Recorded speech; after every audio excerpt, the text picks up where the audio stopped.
menjadi orang yang mudah sebar-sebar, karena belum tentu itu berita benar. Kalau nggak ngerti, ayo belajar. Mulailah curiga jika sudah suruh-suruh. Sebarkanlah, hey, tunggu dulu. Periksalah kalimat, kok banyak tanda seru. Banyak huruf besar, mata gue jadi ngilu.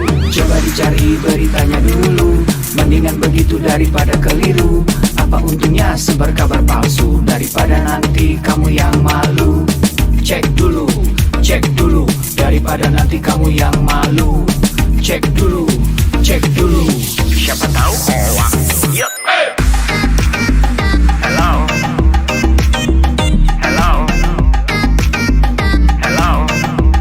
siapa tahu hoax. Yup. Hello,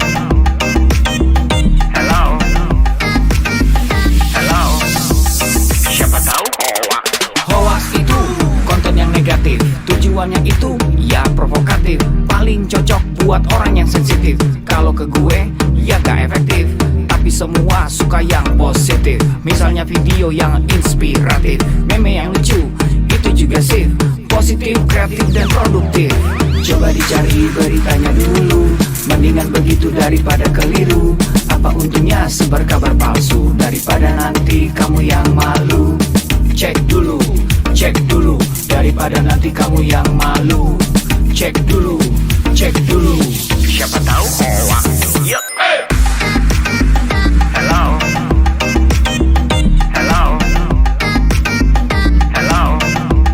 siapa tahu hoax. Yup. Hello,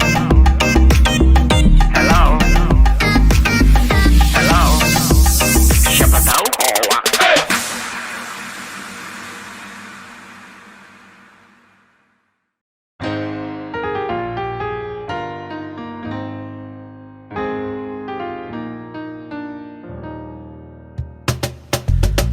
Tolong aku melolong, baca sosmed bikin aku bengong. Banyak berita isinya bohong, bikin orang jadi saling menggonggong. Seperti ada niat sebar kebencian, tanpa peduli akan ada kerugian. Seperti dapat munculnya permusuhan, karena tertipu jadi curigaan. Gue pernah baca hoax di sosmed, yang jadi merugikan tukang trompet. Katanya trompet bisa bikin kanker, trompet sih cuma bisa bikin bibir doer. Sylvester Stallone dibilang mati, Brad Pitt juga dibilang mati, Mr. Bean, Jackie Chan juga dibilang mati. Seneng banget doain orang mati. Harusnya ada etikanya bermain sosial media. Tak bisa asal mengirim tanpa dipikirin, bisa fatal akibatnya. Bersihkanlah udara kita dari kebencian. Sebarkan saja cintamu untuk Indonesia. Wahai kepada pengguna sosmed, mari bersatu sampai lengket. Jagalah persatuan, jangan lobet. Hati-hati banyak tukang copet. Hey, jangan sampai salah posting, bisa bikin orang jadi pusing. Cek dulu itu penting, jangan jadi cepat terpancing. Gue pernah takut salah minum, karena bahaya buat tulang sumsum. Hampir semua merek disebutkan, gara-gara itu gue kehausan. Gue tertipu isu PKI, katanya jutaan sudah dipersenjatai. Akibatnya gue keluar biaya, bikin persembunyian bawah tanah. Harusnya ada etikanya bermain sosial media. Tak bisa asal mengirim tanpa dipikirin, bisa fatal akibatnya. Bersihkanlah udara kita dari kebencian. Sebarkan saja cintamu untuk Indonesia. Bersihkanlah udara kita dari kebencian. Sebarkan saja cintamu untuk Indonesia.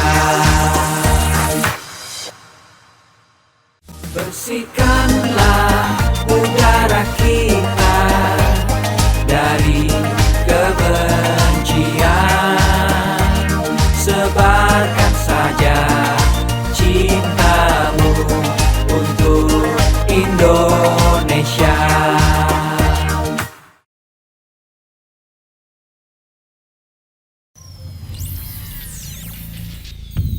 Selamat datang di Indonesia Makin Cakap Digital, langsung dari 34 provinsi, 514 kabupaten kota, diikuti lebih dari 500.000 talenta digital. Inilah Indonesia Makin Cakap Digital.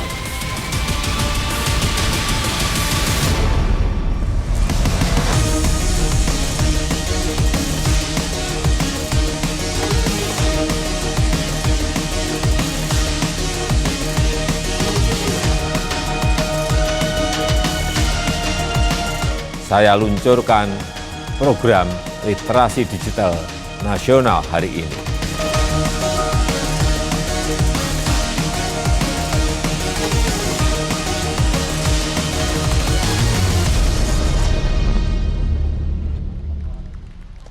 Indonesia Makin Cakap Digital, Gerakan Nasional Literasi Digital 2021. Halo, selamat pagi Kabupaten Barito Utara, Kalimantan Tengah. Di sini, Assalamualaikum warahmatullahi wabarakatuh. Shalom, Om Swastiastu, Namo Buddhaya, salam kebajikan. Senang sekali tentunya saya Septi DJ bisa hadir di hadapan Anda selaku moderator dengan tema besar kita pada hari ini, Kamis 22 Juli 2021, berhadapan dengan ancaman dunia maya di era 4.0. Baik. Dan adapun latar belakang dari acara ini, kita mengingat bahwa kecanggihan teknologi informasi dan komunikasi ini terus berkembang pesat ya. Di Indonesia sendiri banyak masyarakat yang sudah memiliki kemudahan dalam menggunakan internet dan penetrasinya hingga mencapai 73,3% sehingga mengantarkan Indonesia sekali lagi menjadi pasar ekonomi digital terbesar se-Asia Tenggara.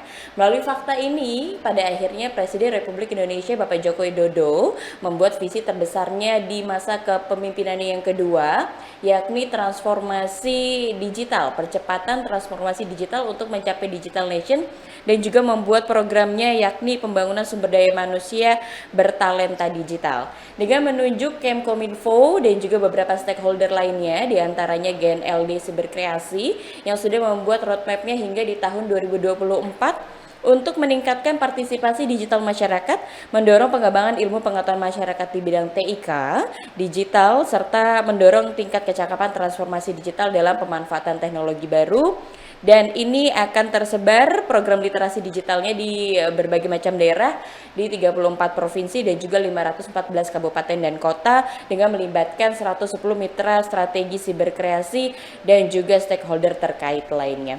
Dan selama acara webinar ini berlangsung, hendaknya patuhi tata tertib yang berlaku. Yang pertama, tetap menjaga protokol kesehatan.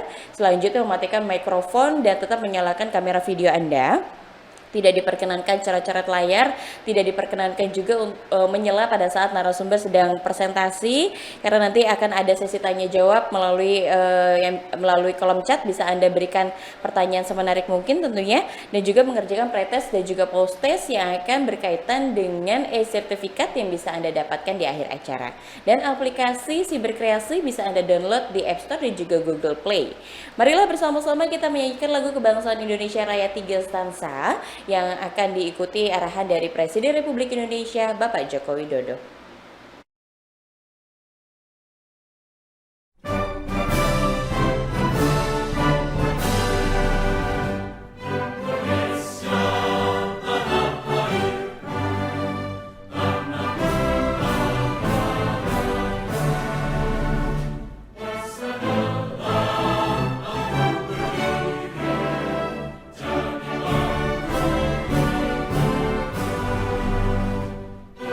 Indonesia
Bismillahirrahmanirrahim. Assalamualaikum warahmatullahi wabarakatuh. Salam sejahtera bagi kita semuanya. Shalom, Om Swastiastu, Namo Buddhaya, salam kebajikan. Yang saya hormati para Menteri Kabinet Indonesia Maju, para Gubernur, Bupati, dan Wali Kota di seluruh tanah air Indonesia, hadirin dan undangan yang berbahagia. Pandemi membuka kesempatan luas bagi kita untuk melakukan transformasi digital secara besar-besaran. Pembangunan infrastruktur digital terus kita percepat. Ekonomi digital, terutama untuk UMKM, terus diperbanyak dan terus ditingkatkan. Pemerintahan digital juga terus diperkuat dan masyarakat disiapkan agar lebih cakap digital. Insya Allah pada akhir tahun 2022, 12.548 desa kelurahan akan terjangkau sinyal 4G. Percepatan 10 tahun lebih maju dari rencana sebelumnya yang selesai pada tahun 2032. Infrastruktur digital tidak berdiri sendiri. Jadi saat jaringan internetnya telah tersedia, harus diikuti kesiapan pengguna internetnya agar manfaat positif internet dapat dioptimalkan untuk membuat masyarakat semakin cerdas dan produktif. Sebaliknya, efek negatifnya harus dapat terus ditekan, terus diminimalkan. Bapak Ibu yang saya hormati, tantangan di ruang digital semakin besar, sangat besar. Konten-konten negatif terus bermunculan. Kejahatan di ruang digital terus meningkat. Hoax, penipuan daring, perjudian, eksploitasi seksual pada anak, perundungan siber, ujaran kebencian, radikalisme berbasis digital perlu terus diwaspadai karena mengancam persatuan dan kesatuan bangsa. Kewajiban kita bersama untuk terus meminimalkan konten negatif, membanjiri ruang digital dengan konten-konten positif, banjiri terus, isi terus dengan konten-konten positif. Kita harus tingkatkan kecakapan digital masyarakat agar mampu menciptakan lebih banyak konten kreatif yang mendidik, yang menyejukkan, yang menyerukan perdamaian. Internet harus mampu meningkatkan produktivitas masyarakat, membuat UMKM naik kelas, perbanyak UMKM onboarding ke platform e-commerce, sehingga internet bisa memberi nilai tambah ekonomi bagi seluruh lapisan masyarakat. Hadirin sekalian, literasi digital adalah kerja besar. Pemerintah tidak bisa bekerja sendirian. Perlu mendapatkan dukungan seluruh komponen bangsa agar semakin banyak masyarakat yang melek digital. Saya memberikan apresiasi kepada 110 lembaga dan berbagai komunitas yang terlibat dalam program literasi digital nasional ini. Saya harap gerakan ini menggelinding dan terus membesar, bisa mendorong berbagai inisiatif di tempat lain, melakukan kerja-kerja konkret di tengah masyarakat, agar makin cakap memanfaatkan internet untuk kegiatan edukatif dan produktif. Saya rasa itu yang bisa saya sampaikan, dan dengan mengucap Bismillahirrahmanirrahim, saya luncurkan program literasi digital nasional hari ini. Terima kasih. Wassalamualaikum warahmatullahi wabarakatuh. Om Santi Santi Santi Om. Namo Buddhaya.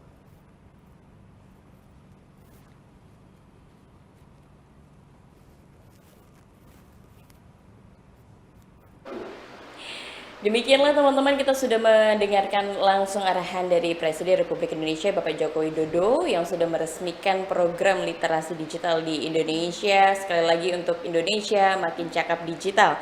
Dan bersama-sama kita akan mendengarkan keynote speech yang akan dibawakan oleh Wakil Bupati Barito Utara yang terhormat Bapak Sugianto Panala Putra SH. Dipersilahkan. Assalamualaikum warahmatullahi wabarakatuh. Salam sejahtera bagi kita semua. Saya Sugianto Panala Putra, Wakil Bupati Barito Utara, membuka secara resmi acara webinar literasi digital di Kabupaten Barito Utara. Dan saya juga berharap kegiatan ini bisa meningkatkan ilmu pengetahuan masyarakat di bidang teknologi, informasi, dan komunikasi, serta mendorong tingkat kecakapan transformasi digital dalam pemanfaatan teknologi baru. Kita dukung Gerakan Nasional Indonesia Makin Cakap Digital. Demikian, terima kasih. Wassalamualaikum warahmatullahi wabarakatuh. Waalaikumsalam warahmatullahi wabarakatuh. Terima kasih banyak sekali lagi kepada yang terhormat Wakil Bupati Barito Utara yang sudah membuka acara webinar pada pagi hari ini dengan begitu semangat, sehingga juga menambah semangat kita untuk mengikuti acara webinar di pagi hari ini. Dan teman-teman, marilah bersama-sama kita berdoa terlebih dahulu untuk memohon kelancaran acara webinar ini, dan juga kita berdoa untuk kesehatan Indonesia, masyarakatnya semuanya kembali pulih untuk bisa kembali beraktivitas dan juga penyebaran virus ini dapat segera berlalu. Dan berdoa dipersilahkan.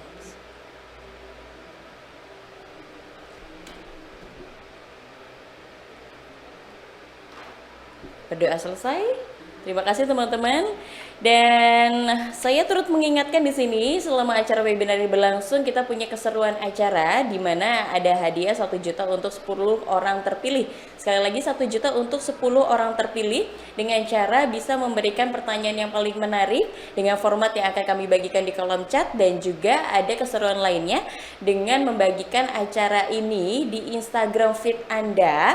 Jangan lupa dengan hashtagnya yang pertama Makin Cakap Digital, yang kedua Siberkreasi, dan yang ketiga adalah @dikal1198. Jangan lupa untuk follow dan mention di @siberkreasi ya. Masih ada hadiah menanti untuk kamu. Jadi langsung aja kalian bisa mendengarkan materi dari tiap narasumber dan berikan pertanyaannya melalui kolom chat ya. Dan saya turut memperkenalkan di sini narasumber kita ada 4 ya. Di pagi hari ini ada Kak Heksananta Sayuti selaku musisi dan juga songwriter yang sudah hadir. Ada juga Kak Wardatun Nur Jamila ST selaku Ketua Komite Nasional Pemuda Indonesia. Dan juga ada Kak Audita Harsono, underwater videographer, diving instructor, dan juga digital marketing. Dan yang terakhir ada Kak Salwa Aziza Agusrini SIP. Dan ini beliau ini backgroundnya dari Purna Praja IPDN 27 Duta Anak Barut 2015 ya. Dan teman-teman seperti juga sudah tidak sabar untuk mendengarkan materi per materi di sini. Yang pertama mungkin saya turut mengundang ada Kak Heksananta di sini ya. Dengan tema besarnya sebenarnya bijak di kolom komentar. Kak Heksa, saya turut memanggil di sini. Bagaimana kabarnya? Alhamdulillah baik semuanya. Baik ya Kak Heksa ya. Semua di sana sehat.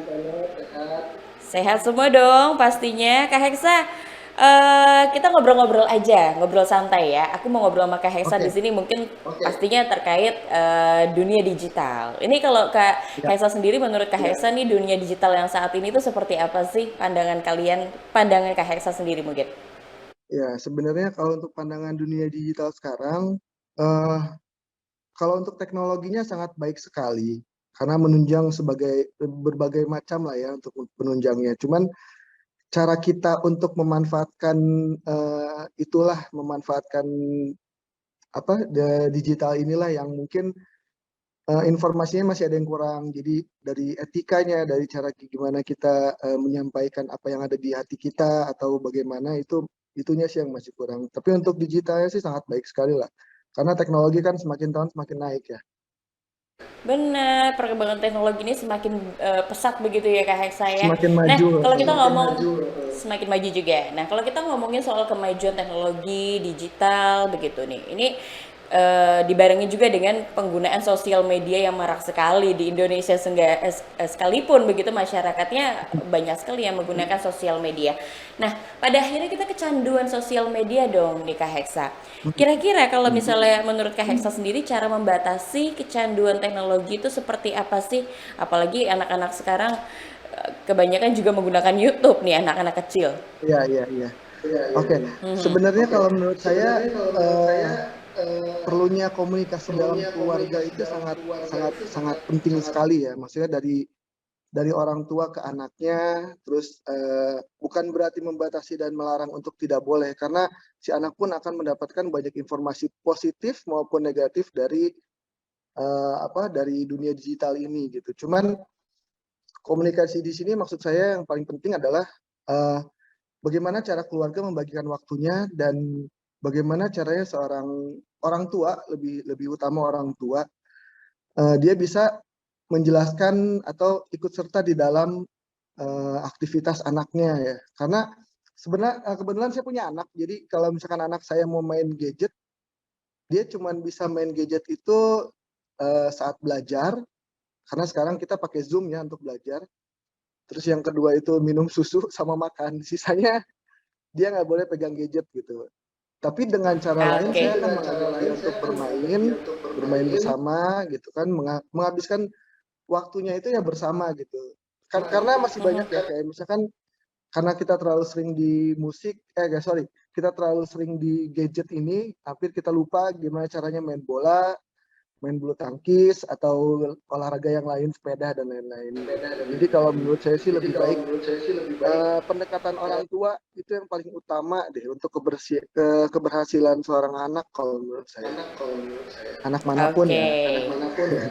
Mhm. Ini pandangan selain seorang musisi, pandangan sebagai seorang orang tua juga ya Kak saya. Kebetulan juga Kak saya punya anak, jadi tahu cara Pengalaman aja sih. mendidik karakter. Iya, mendidik karakter anak yang sudah mulai kecanduan dengan gadget. Nah, Iya, pertanyaan lainnya karena mungkin nih bahaya benar. dengan dengan penggunaan bahasa gaul atau bahasa tongkrongan sebagai komentar di media sosial yang kadang menyinggung atau tidak sesuai dengan daerah yang dituju. Kira-kira menurut pendapatnya Kak Heksa gimana nih? Ya, sebenarnya kalau bahasa gaul itu kan bahasa kita sehari-hari sama orang terdekat yang mengerti karakter kita ya. Cuman kalau misalkan kita pakai bahasa gaul itu ke orang tua, sangatlah tidak pantas. Berarti yang harus diutamakan di sini adalah masalah etika bergaulnya itu gitu, etika bahasa bergaulnya gitu. Kalau misalkan bahasa itu dipakai untuk orang dan kita menyampaikan pesan kita dengan bahasa gaul, belum tentu semua orang mengerti akan hal itu kalau menurut saya. Jadi memang sangat perlu sekali kita bijak di sini, baik lagi ke orang tua akhirnya ya, gimana cara menjelaskan ke anak bahasa yang baik untuk anaknya gitu. Karena kalau nggak dikontrol juga susah juga sih, Mbak, kalau menurut saya. Mhm, mhm. Jadi kalau pakai penggunaan bahasa gaul sebenarnya boleh-boleh saja, tapi dikategorikan Boleh-boleh harus aja. yang sopan begitu kali ya Kak Heksa ya? Ya, harus yang sopan dan memang untuk di ruang lingkup kita aja sih. Kalau untuk di luar kita kan belum tentu kita ngerti, belum tentu orang itu juga mengerti bahasa kita gitu. Jadi Mhm. eh, bukan bukan tempat yang tepat untuk menulis bahasa gaul kita, bahasa dapur lah bahasanya kalau menurut saya. Bahasa dapur Bahasa kita dapur, ke oke. orang-orang gitu, karena belum tentu orang itu ngerti gitu. Mhm, mhm. Nah, kalau menurut pantauan dari Kak Heksa sendiri, sekarang netizen sekarang kalau dalam memberikan komentar tuh seperti apa sih? Terlebih mungkin netizen Indonesia ya, seperti apa Kak Heksa? Pernah memantau nggak? Pernah mengamati nggak? Bukan, kalau mengalami sih pernah sebenarnya itu terjadi di anak saya juga. Jadi anak saya tuh waktu umur, saya boleh cerita sedikit ya. Jadi anak saya tuh waktu umur setahun setahun itu dia kurus banget. Jadi netizen di Indonesia ini bilang ibunya tuh nggak perhatian, ibunya malah main, malah nggak ngurusin anaknya. Wah, pokoknya bermacam-macam bahasa yang sangat kurang berkenan Mulut ya. Sampai netizen tuh akhirnya pedes, ya bener. padahal sebenarnya yang masak ibunya gitu kan, yang masak semua segala macam nyiapin makanan ibunya. Dan anak saya itu emang kena TBC waktu itu. Jadi netizen tuh nggak tahu apa yang terjadi, cuman dia melontarkan bahasa seolah-olah dia tahu segalanya. Gitu. Nah, sebenarnya Makanya. ya sebenarnya itu sangat tidak baik dan tidak apa ya, tidak sopan ya. Cuman ya mau gimana lagi, karena saya memang udah biasa mendengar bahasa seperti itu. Menurut saya itu cuma angin aja sih. Jadi saya nggak pernah baca, malah saya kadang-kadang balas komen dia dengan cara memasak. Saya balas. Jadi misalkan dia ngomong gini, ya saya balas aja, iya cara masak semur jengkol. Caranya digoreng begini. Jadi kalau kita terlalu nganggap hati juga susah juga ya. Cuek-cuek aja sih. Cuma ini sih biarin aja. Jadi dibuat plesetan ya maka Hexa ya. Abis kalau nanggepin selalu kayak nggak ada habisnya ya, dari netizen itu kayak berasa maha benar gitu. Iya, jadi mungkin juga karena dia bicara seperti itu karena dia merasa orang itu nggak tahu siapa saya gitu. Jadi mau gimana pun, mau saya mau gimana pun, mau aku mau gimana pun ya itu urusan saya. Sementara orang itu nggak tahu siapa saya. Padahal sekarang kita bisa cari tahu siapa dia. Cuman ya nggak worth it lah. Capeknya untuk ngejar orang dia, nggak worth it menurut saya. Baik. Nah, tapi sebenarnya Kak Hexa sendiri dari pengalaman nih membaca kolom komentar netizen itu ada nggak yang buat Kak Hexa akhirnya jadi kayak emosional banget, dan sebenarnya tanggapan dari Kak Hexa tuh pada saat itu seperti apa? Apakah mungkin ada tips yang baik juga untuk teman-teman yang menerima komentar yang buruk tuh harusnya seperti apa sih? Ya, kalau saya sih memang udah pernah ada, karena yang udah pernah mengalami juga. Cuman setelah itu terjadi, saya berpikir dia juga nggak tahu saya, gitu kan. Jadi saya bersikap seperti tadi aja gitu, soal tidak terjadi apa-apa, dan saya balas dengan cara memasak, karena saya juga kebetulan suka masak kan. Jadi saya balas dengan cara memasak, saya biarkan jadi angin lalu, dan saya yakin lama-lama capek ya. Kalau kita ngurusin hidup orang, sementara hidup kita nggak diurusin, lama-lama capek. Jadi whatever lah sekarang gitu. Jadi kita bahagia dengan keluarga kita yang tahu kehidupan kita, ya kita jalani dan bersyukuri itu aja sih kalau menurut aku. Oke, jadi kalau dari Kak Hexa sendiri tidak terlalu ambil pusing ya sebenarnya ya dengan komentar-komentar itu. Baik. Nah, oke. Boleh dong, boleh, kita nyantai banget kok di sini sambil ngopi. Oh, sambil masak boleh loh Kak Hexa, sambil bagi tips masak. Nah, dilanjut ya. Tips dan saran untuk masyarakat Indonesia supaya bisa lebih melek literasi, mengingat negara kita ini masuk dalam survei sebagai salah satu negara yang komentar netizennya paling buruk, paling kurang sopan sih sebenarnya.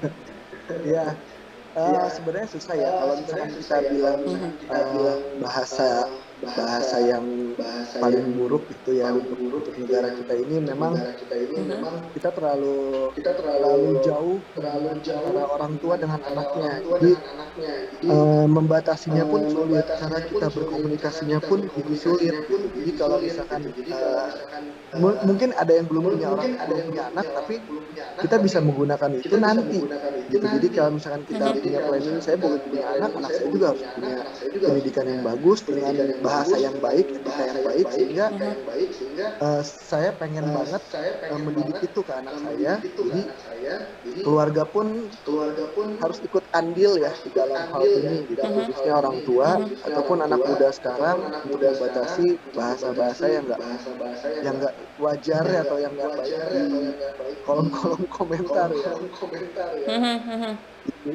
Kalau misalnya baik, kalau dari Kak Hexa sendiri tips dan sarannya untuk masyarakat supaya bisa lebih melek literasi itu seperti apa? Simpelnya sih menghargai orang lain aja sih sebenarnya. Gimana caranya kita menghargai orang aja sih. Jadi saran saya sebelum kita berkomentar, kita lebih baik menghargai orang sehingga orang itu pun akan menghargai kita. Jadi bijaklah dalam memilih kalimat-kalimat yang untuk kita lontarkan ke orang itu. Jika memang kritik, berikan kritik yang baik, gitu. Jadi bukan kritik yang menjatuhkan, tapi kritik yang membangun. Jadi orang bisa menilai seberapa pinternya negara kita. Gitu. Kalau misalkan kita memberikan kritik untuk membangun negara kita sendiri. Gitu. Yap, kritik yang membangun ya, Kak saya. Baik, bisa nggak sih kita menuntut siapapun itu yang menyinggung di sosial media secara hukum? Kalau menurut Bisa Kak ya, bisa dong ya harusnya ya. menurut saya sih itu bisa ya, kan ada pencemaran nama baik, Ada undang-undang. ada juga saya kurang ngerti hukum, cuman menurut saya sangat bisa sekali karena sekarang udah ada digitalnya ya, digital crime gitu, atau apa ya namanya? Ada cybercrime. Ya itulah. Ya, Ada undang-undang ITE-nya juga dong Kak saya. Jadi sebenarnya kalau misalnya teman-teman di sini memberikan hate speech begitu, jadi kayaknya siap-siap aja kalau misalnya dari yang dikomentarin itu tidak terima kan Kak Heksa? Iya betul sekali karena sudah ada undang-undangnya ya, jadi hati-hatilah gitu dalam memilih kalimat. Bener banget. Tapi sebenarnya kalau misalnya Kak Heksa sendiri sering memposting apa sih kalau di sosial media itu? Mungkin mudah-mudahan nih bisa menjadi inspirasi kepada teman-teman. Sebenarnya kalau saya posting di sosial media lebih ke pekerjaan dan keluarga ya. Sebenarnya pekerjaan di sini main atau memang saya kerjanya kan mainnya. Jadi main dan malah terus keluarga kebahagiaan dan main gitu. Jadi semoga dengan kebahagiaan kita bisa menebar bahagia juga buat orang banyak. Kalau misalkan kita ngasih yang berlebih, soalnya menurut saya sosial media bukan tempat untuk curhat ya. Jadi saya nggak pernah nulis status sedih, status kesel, status WhatsApp, status apalah itu. Karena bukan tempatnya. Gitu. Kalau kita mau ya kita kan punya Tuhan sama Tuhan aja sih kalau menurut saya. Bener. Bukan tempat yang tepat menurut saya. Jadi kalau sosial media karena kebahagiaan gitu. Karena orang juga butuh bahagia.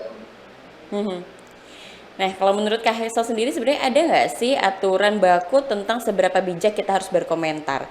Atau itu hanya sekedar etika bersosial media saja? Harus seberapa bijak kita berkomentar? Ini sebenarnya agak berat ya. Karena untuk kalau saya pribadi sih simpelnya ya etikanya aja sih, kita perbaiki etikanya aja. Cuman undang-undang yang baku ya tadi ya sebenarnya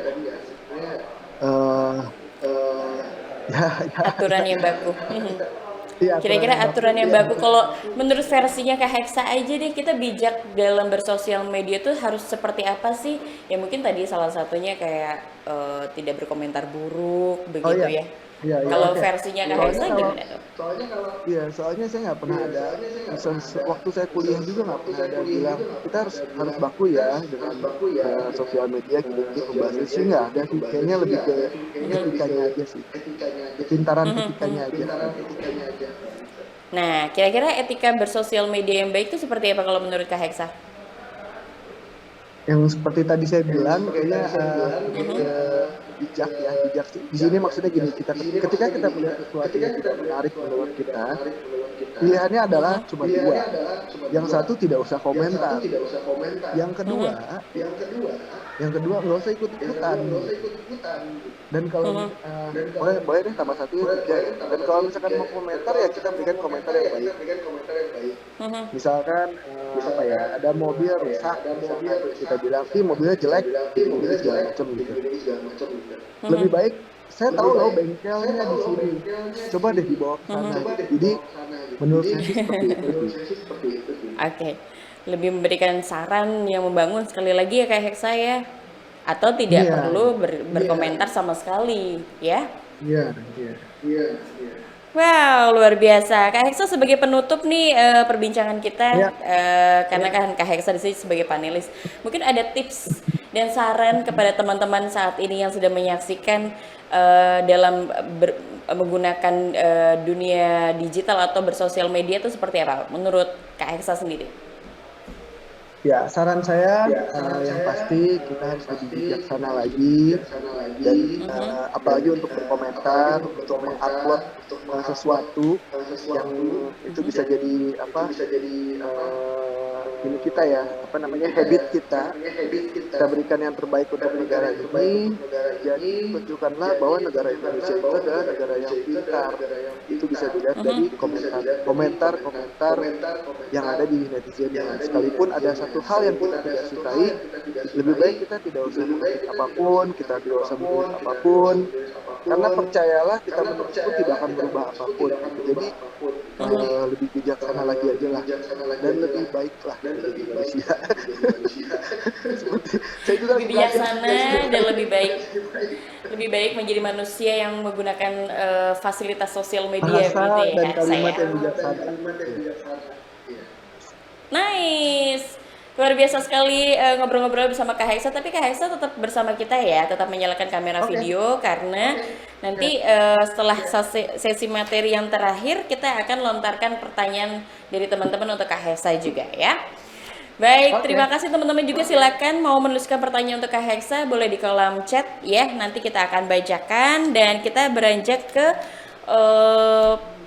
materi selanjutnya di sini. Keamanan digital dengan tema besarnya pelecehan seksual di dunia maya yang akan dibawakan oleh Kak Wardatun. Oke, Kak Wardatun bagaimana? Kita beralih dulu ke Kak Salwa aja deh ya. Kak Salwa di sini akan membawakan dengan temanya etika digital melalui sosial media. Ini hampir sama dengan Kak Hexa tadi ya. Kak Salwa bagaimana? Ya, sekali lagi nanti Kak Salwa akan membawakan berkenalan dengan etika di digital melalui sosial media ya. Kak Salwa sedang mempersiapkan untuk materinya dan saya juga turut menyampaikan sekali lagi kepada teman-teman untuk mengikuti keseruan acara ini karena masih ada hadiah menarik sebesar 1 juta untuk 10 orang terpilih dengan memberikan pertanyaan atau membagikan keseruan acara ini di Instagram feed kalian. Kak Salwa, bagaimana dengan materinya? Selamat pagi Kak Septi, apa kabar? Aman Kak materi Baik. tentang digital ethics ya hari ini. Oke. Dipersilahkan, sudah siap dengan materinya? Ya Kak, izin share screen ya.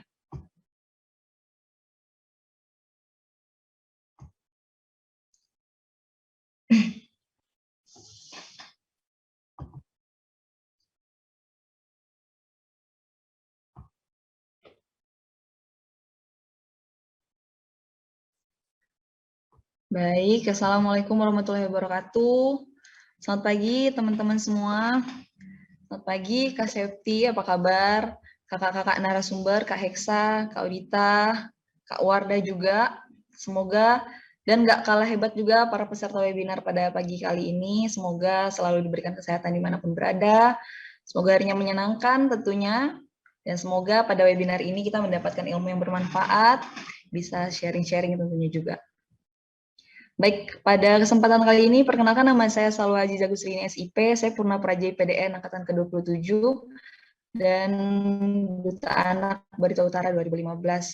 Baik teman-teman, kalau di sesi, mungkin ada beberapa teman-teman yang udah ikut di sesi saya sebelumnya, kita udah ngebahas nih, masih dalam pilar digital ethics juga, yang judulnya itu kemarin kita membahas pembahasan tentang dampak sosmed ya di kalangan anak usia remaja. Nah, untuk kali ini kita lebih mendalam lagi nih, mengetahui apa sih itu digital ethics atau etika digital dalam bersosial media. Baik. Nah, teman-teman, sebelumnya kita perlu tahu juga kenapa kita sampai pada forum pagi kali ini, yaitu adanya program literasi digital. Apa sih literasi digital? Jadi literasi digital itu adalah program nasional yang kemudian dilaksanakan secara berkelanjutan tentunya di seluruh Indonesia. Dan di sini kita membahas banyak sekali pilar, ada 4 pilar ya, pilar utamanya. Yang pertama ada digital safety, digital skills, ada digital culture, dan digital ethics yang pada pagi hari ini akan kita bahas. Jadi kita dituntut selain kita mengetahui apa saja sih, bagaimana saja sih pengoperasian perangkat keras, kita mengetahui informasi dan cara berinteraksi dan berkomunikasi di sosial media, kita juga dituntut untuk yang namanya bertanggung jawab ketika kita berselancar di internet, kemudian ketika kita bersosial media dan berinteraksi dengan orang banyak tentunya ya. Nah,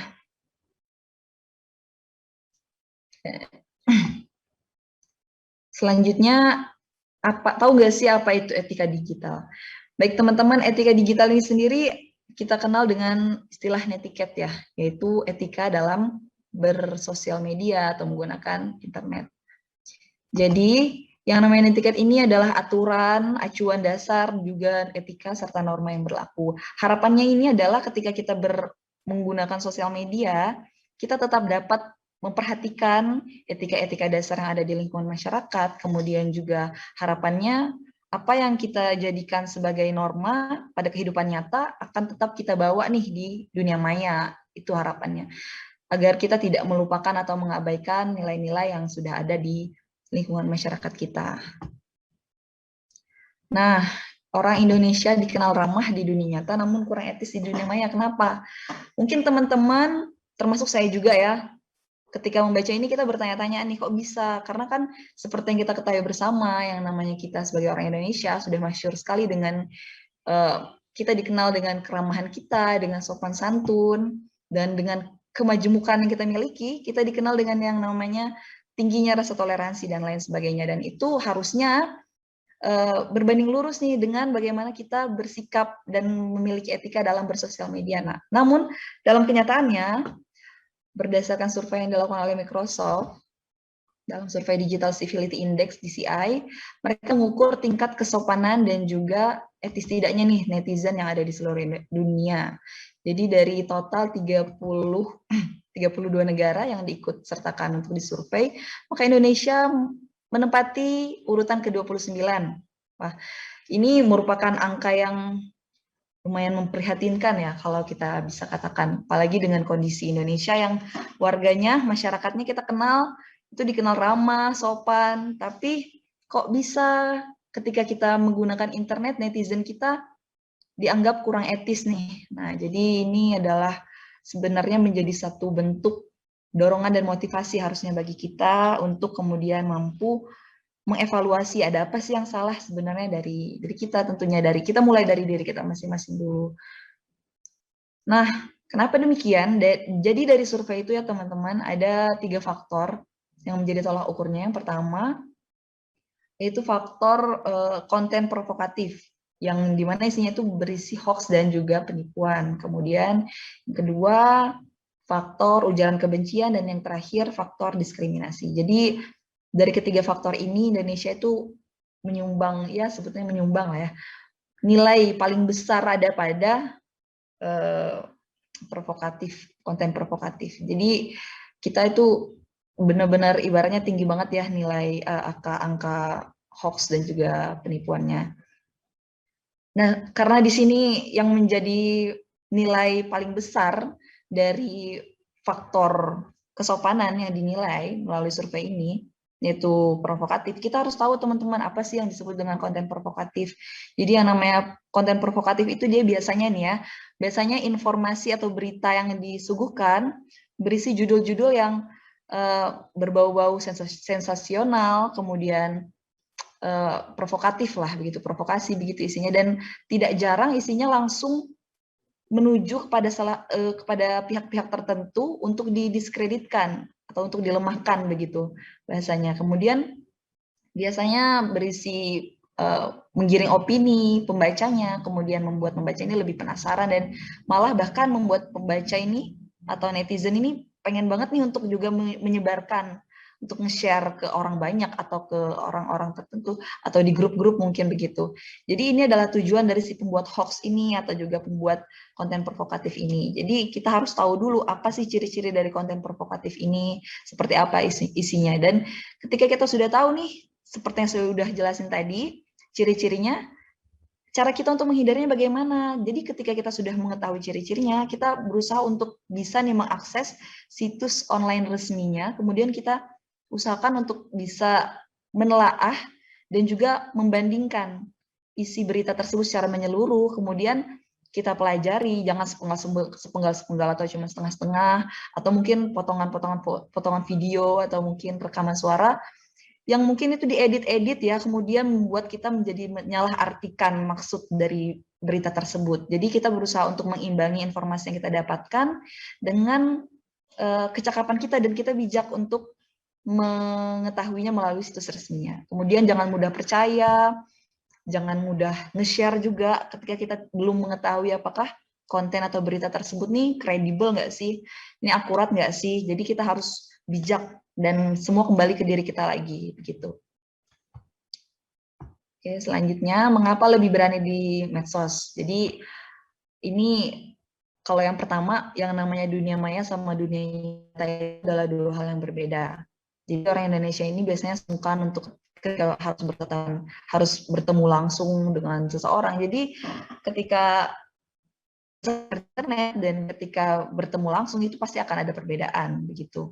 Yang kedua, belum ada kesadaran bahwa ada seseorang nih di balik akun tersebut. Jadi kita harus menyadari juga teman-teman bahwa ketika kita bersosial media, ketika kita berkomunikasi, berinteraksi, kita harus sadar ada seseorang di balik akun tersebut, ada yang mengoperasikan, dan kita nggak bisa lalai dan kita nggak boleh menganggap bahwa kan nanti bisa dihapus nih, nanti kan bisa diurungkan atau segala macam. Padahal pada buktinya yang namanya rekam jejak aktivitas digital kita di sosmed itu benar-benar ibaratnya akan ada terus nanti sampai nanti. Jadi kita harus bijak begitu. Nah, dan ketiga, menurut pengamat psikososial dan budaya, Endang Mariani mengatakan bahwa di dunia maya orang menjadi lebih berani menyatakan pendapat karena merasa identitas aslinya ini bisa kayak tersembunyi. Jadi ini hampir sama dengan yang pertama tadi ya. Jadi kita harus menyadari bahwa identitas kita dapat diketahui dan identitas si pemilik akun juga ada nih orang yang mengoperasikannya. Itu. Nah, selanjutnya ini ada beberapa contoh kasus ya, penyimpangan etika digital. Mungkin teman-teman juga udah familiar sama kasus-kasus ini, udah sering dengar juga. Aksi prank YouTuber berinisial F ya, yang memberikan sembako berisi sampah ke transpuan. Dan ini dianggap melecehkan orang lain, kemudian merugikan, dan ini berusaha mencari sensasi ya. Ini salah satu contohnya, kasus penyimpangan etika digital. Nah, selanjutnya ada perkelahian pelajar dipicu konten media sosial. Berawal saling ejek, pelaku diduga melukai korban menggunakan celurit pada bagian pinggang dan lengan. Ini terjadi pada anak-anak remaja. Ya, berawal dari saling ejek di sosmed. Kemudian ini adalah bentuk kita tidak bijak menggunakan sosmed dan memposting sesuatu ya. Nah, selanjutnya ada bullying setelah memposting konten yang memicu kecemburuan seorang pelajar di Kudus, Jawa Tengah. Jadi benar-benar ya kalau dari kita lihat contoh-contoh kasus ini, yang namanya bijak dalam bersosial media itu penting banget ya, bukan hanya menjadi slogan, bukan hanya menjadi prinsip yang ya ibaratnya hanya di mulut, tapi kita benar-benar harus mempelajari itu dan mempraktekkan itu, gitu. Nah, selanjutnya ada beberapa hal penting mengenai etika dalam menggunakan media sosial. Jadi ada beberapa hal yang harus kita perhatikan ketika kita berselancar internet, kita berinteraksi, berkomunikasi dengan orang lain. Yang pertama, etika dalam berkomunikasi. Think it dan speak it. Jadi kita harus berusaha berpikir dulu sebelum kita memposting sesuatu, kemudian kita memikirkan yang jangka panjangnya gimana nih, kita pertimbangkan ini kayaknya bermanfaat atau tidak. Kemudian akan mengundang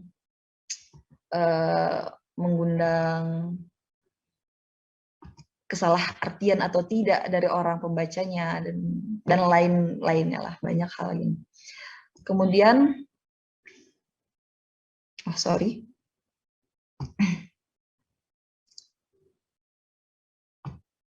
skip. Selanjutnya, hindari penyebaran sara, pornografi, dan aksi kekerasan. Selanjutnya, cross check kebenaran berita seperti yang saya bilang tadi untuk menghindari itu apa aja. Jadi kita cross check dulu beritanya nih. Ini kemudian bisa dipercaya atau enggak, akurat atau enggak. Dan sampai kita akhirnya dari awal kita membaca, kita penasaran, pengen juga bikin sensasi segala macam. Akhirnya kita ikut menyebarkan hoax ataupun konten-konten yang tidak benar. Kemudian menghargai hasil karya orang lain dengan mencantumkan sumber-sumbernya ketika kita membuat suatu karya juga. Selanjutnya jangan terlalu mengumbar informasi pribadi, nanti malah menimbulkan namanya cybercrime dan lain sebagainya, penipuan. Nah, baik, selanjutnya. Jadi ada beberapa tahap ya untuk mengenalkan dan mengajar etiket dalam berdigital. Yang pertama ada peran orang tua, ini juga berlaku bagi anak-anak, bagi orang dewasa segala macam. Jadi kita berusaha untuk memulainya dari lingkungan terkecil, peran orang tua, kemudian juga yang namanya pendidikan formal dalam lingkup sekolah, yang namanya guru, pasti sudah memberikan dan menanamkan nilai-nilai moral dan kepribadian. Kedua, jelaskan kekurangan komunikasi online. Ketiga, ajarkan konsep perlakukan orang lain seperti kita ingin diperlakukan. Jadi kita harus mengajarkan dan membuat diri kita sadar sendiri nih bahwa kita harus bisa memperlakukan orang lain kayak gimana sih kita pengen diperlakuin. Jadi jangan hanya semena-mena, jangan sampai kita tidak memikirkan perasaan orang lain. Keempat, buat postingan yang jujur dan positif. 5, nada bicara berbeda ketika online tentu saja. Dan yang keenam, jelaskan tentang jejak digital aktivitas di medsos. Bahwa tadi saya bilang, jangan kita hanya seenaknya aja, kemudian kita mikir, oh nanti bisa dihapus kok, kalau ada apa-apa gampang kok bisa digini-gini. Nggak ada yang namanya rekam jejak digital. Nah, demikian pembahasan kita ya teman-teman. Jadi ada kutipan nih terakhir sebagai penutup. Technology is natural, it depends on how it's used. Jadi bagaimana kita menggunakan, bagaimana kita bersosial media, itu menjadi penentu apakah teknologi ini akan membawa dampak yang baik atau tidak bagi kita, atau malah sebaliknya. Jadi semuanya tergantung kepada diri kita lagi, bagaimana cara kita untuk lebih bijak dalam memilah, memilih, dan menyaring sebelum kita men-sharing tentunya. Jadi semoga pembahasan kali ini bermanfaat bagi kita semua tentunya, semoga memberikan pencerahan juga bagi saya dan kita semua. Kalau ada pertanyaan boleh ditanyain ke teman-teman di kolom chat. Terima kasih, mohon maaf atas segala kekurangan. Assalamualaikum warahmatullahi wabarakatuh dan selamat pagi. Selamat pagi, terima kasih Kak Salwa yang sudah menjelaskan tadi etika dalam bersosial media ya. Silakan teman-teman yang mau memberikan pertanyaan untuk Kak Salwa di kolom chat ya.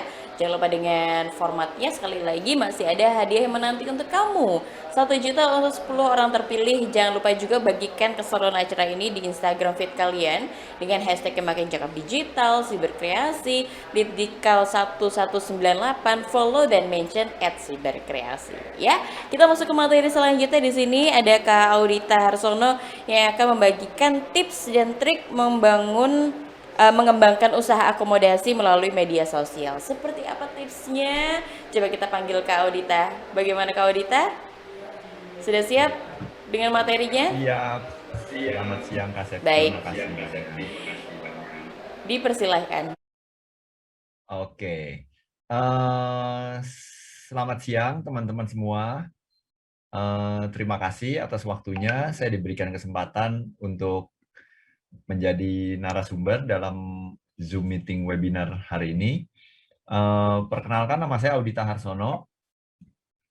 Saya tinggal di Gili Air di Lombok. Kebetulan itu pulau kecil, bukan di pulau besarnya. Nah, saya sudah tinggal di sini selama 10 tahun terakhir. Gitu. Dan di sini saya bekerja sebagai dive instructor, dan juga saya ada bisnis bungalow dan hospitality di Gili juga.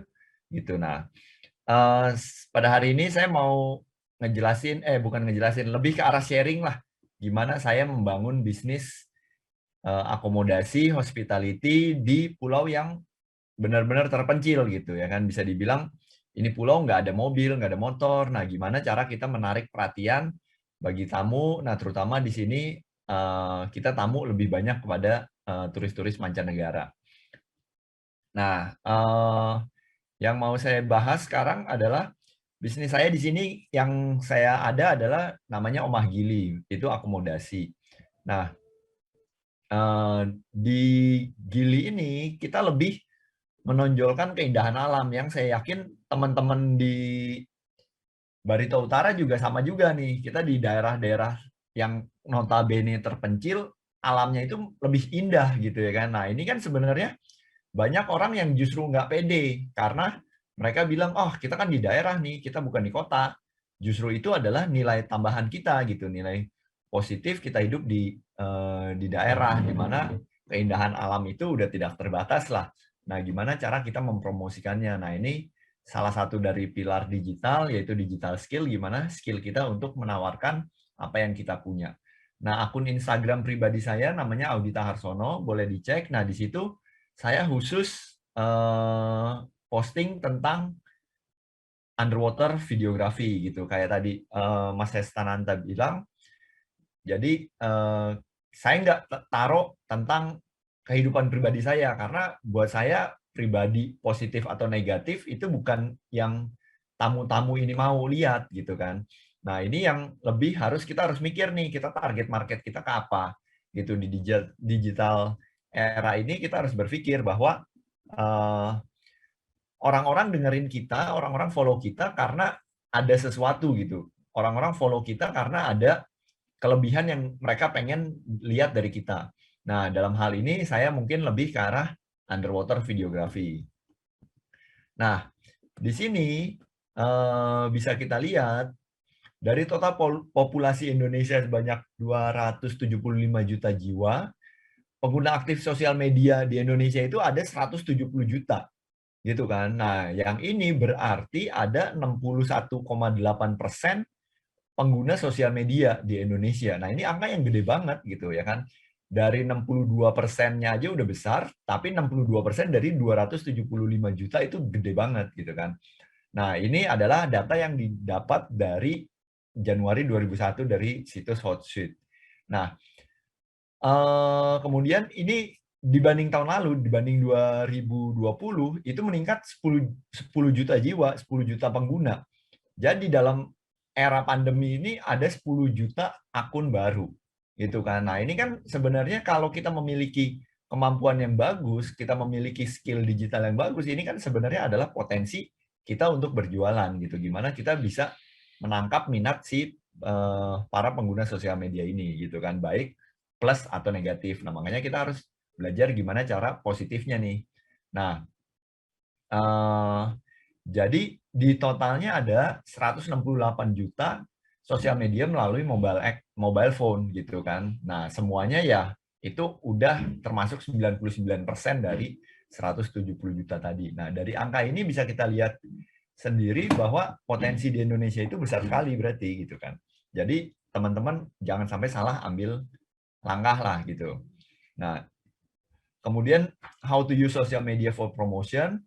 Nah, saya ada 6 poin yang akan dibahas. 1 tentang Omagili, 2 cara brandingnya gimana cara kita nge-branding yang baik, 3 cara menjual promo atau paket-paket, 4 cara melakukan kolaborasi dengan selebgram, tips and trips serta do and don'ts-nya.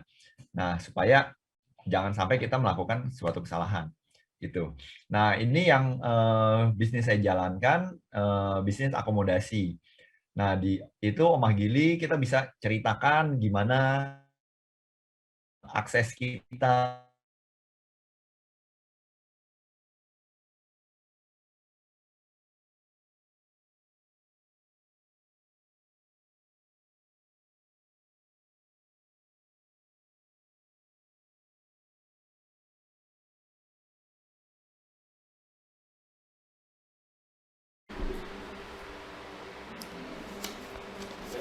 Iya. Bagaimana Kak Audita? Bisa mendengar suara saya?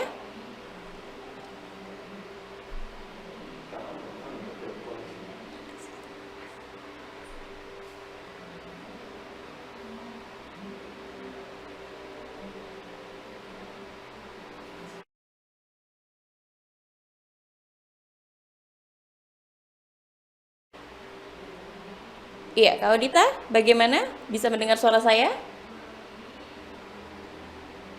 Sepertinya terputus ya. Kita coba kembali terhubung lagi bersama dengan Kak Audita.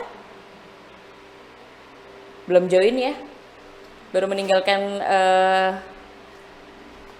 di aplikasi Zoom ini, baru meninggalkan aplikasi Zoom. Nanti coba kita baru mencoba kembali untuk terhubung lagi dengan Kak Audita. Saya mau beralih ke Kak Wardatun. Ya, Kak Wardatun bisa mendengar suara saya? Kembali saya mengingatkan untuk teman-teman juga ya, kalau misalnya masih mau ikutin keseruan acara ini untuk bisa mendapatkan hadiah, sekali lagi berikan pertanyaan yang menarik, semenarik mungkin kita akan pilih, dan juga kalian bisa membagikan keseruan acara ini di Instagram feed kalian. Jangan lupa dengan hashtag-hashtagnya yang sudah ada di kolom komentar. Dan tentunya di sini kita nanti akan menyaring siapakah yang terpilih begitu ya. Oke, seperti kita sudah terhubung lagi ya, Kak Audita. Ya, sorry tadi internetnya gangguan. Tapi ini udah Baik, boleh dilanjutkan. Ya, siap. Ya, oke, saya sharing lagi. Nah, ya, jadi kita lebih cerita tentang apa kita nih, gitu kan. Kemudian apa target market kita yang kita mau ambil, gitu. Apakah pantai, gunung, kuliner, apa culture. Nah, ini kan masing-masing daerah nih punya kelebihan-kelebihan unik yang bisa kita angkat di situ. Nah, kemudian habis itu adalah pilihan sosial media yang kita mau ambil. Apakah itu Instagram, Facebook, TikTok. Nah, dari situ kan mereka punya kelebihan masing-masing gitu. Misalnya sekarang kayak lagi tren baru sejak Instagram adalah foto, video, ininya berdiri atau portrait.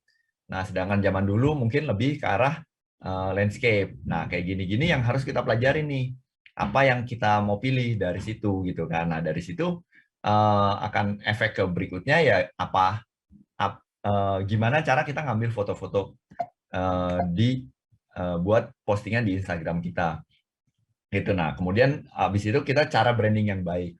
Nah, di sini kita lihat nih cara motretnya yang tadi saya udah mention sebelumnya, gimana kita mau landscape atau portrait. Nah, kemudian dengan kita sebagai orang lokal di situ, kita kan pasti tahu nih kejadian-kejadian yang bisa kita tawarkan. Misalnya kapan nih bulan purnama. Nah, kita bisa jual misalnya trip bulan purnama, apa sunrise, apa sunset, atau misalnya ada kejadian apa gitu kan, kejadian misalnya kalau di Bali adalah misalnya ada upacara ini, upacara keagamaan, upacara adat, apa misalnya kayak di Toraja di Sulawesi itu acara misalnya pemakaman. Nah, kayak gitu-gitu harus kita perhatiin. Kemudian habis itu juga waktu posting. Waktu posting, misalnya buat teman-teman yang bergerak di bidang kuliner. Kuliner kita posting jangan jam 12 malam, orang udah tidur, udah kenyang. Yang perempuan mungkin takut gitu kan, saya udah malam nih nggak mau makan gitu kan. Cuman misalnya kita jual makanan, nah kita jual mungkin posting jam 8 atau jam 9 gitu kan, dimana ini saya mau beli nih buat makan siang nih, kayaknya lucu juga nih gitu. Atau misalnya bisnis coffee shop, kita posting mungkin jam 12 gitu, iya nih ntar habis makan siang saya mau beli kopi dulu buat bekal balik ke kantor. Nah, seperti itu. Nah, ini yang teman-teman juga harus lihat nih, dan masing-masing bisnis, masing-masing akun akan punya treatment berbeda-beda gitu. Nah, kemudian habis itu kita harus memiliki promo dan paket-paket. Nah, di Facebook sendiri itu ada Facebook Ads. Kemudian di Google juga ada Google Ads. Nah, ini kita bisa ngambil nih karena mereka itu punya artificial intelligence yang sangat canggih, komputer yang sangat canggih yang bisa ngelihat siapa target market kita. Nah, pelajarilah si Facebook Ads atau Google Ads dan iklan-iklan yang ada di sosial media yang bisa kita ambil. Kemudian kita juga bisa kerjasama untuk pembagian door prize. Misalnya ada reunian sekolah, terus ada kayak misalnya saya banyak contoh dari adik saya, misalnya, Mas, saya di kampusnya ada acara nih, boleh dong sponsorin. Nah, misalnya kita sponsorin. Kalau kita punya rumah makan, misalnya, oke, berhadiah misalnya voucher makan senilai 100.000. Atau misalnya punya buat tour gitu, oke, dapat tour keliling Sungai Barito gitu ya kan, naik kapal di Sungai Barito misalnya selama 1 jam. Nah, kayak gitu-gitu bisa kita create sesuai dengan keadaan yang ada di daerah kita gitu. Dan juga kayak gini kita nggak perlu bikin terlalu fake gitu. Nah, ini yang lebih utama karena banyak orang itu yang pengen kayak makan di pinggir sawah, makan di pinggir sungai, makan di tengah hutan. Nah, ini yang bisa kita create untuk menarik perhatian tamu-tamu nih, gitu. Dan dengan digital marketing sekarang, kita bisa narik tamu-tamu dari luar daerah, itu yang lebih penting. Kemudian kalau ada budget juga kita bisa taruh iklan di majalah atau di travel fair. Dulu sebelum pandemi kita banyak travel fair, ada majalah. Nah, sekarang zaman digital, semua balik ke era digital.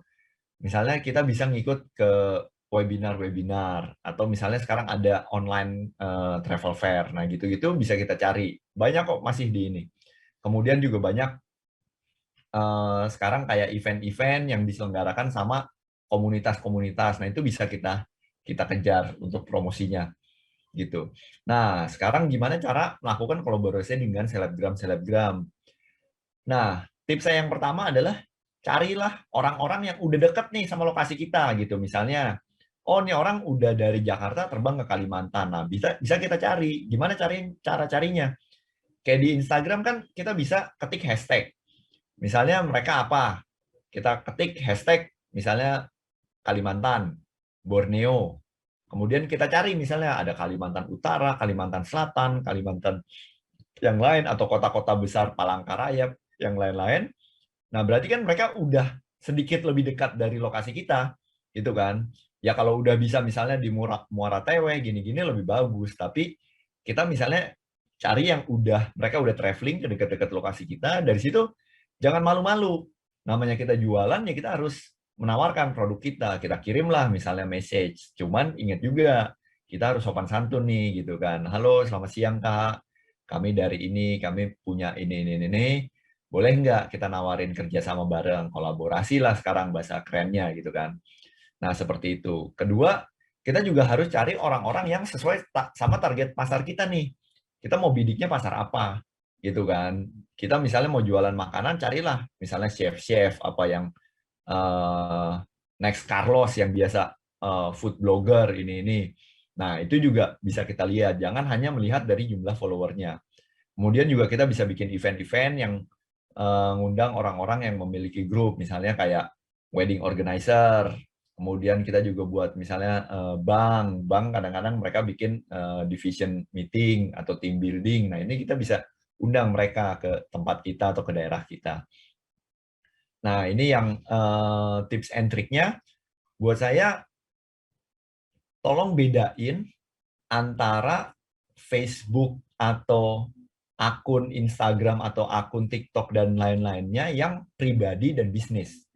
Karena orang itu melihat bisnis adalah bisnis. Jangan kita orang follow kita tentang bisnis kita rumah makan, tapi kita posting tentang kita hobi naik motor, kita hobi traveling. Nah, ini orang akan bingung gitu kan.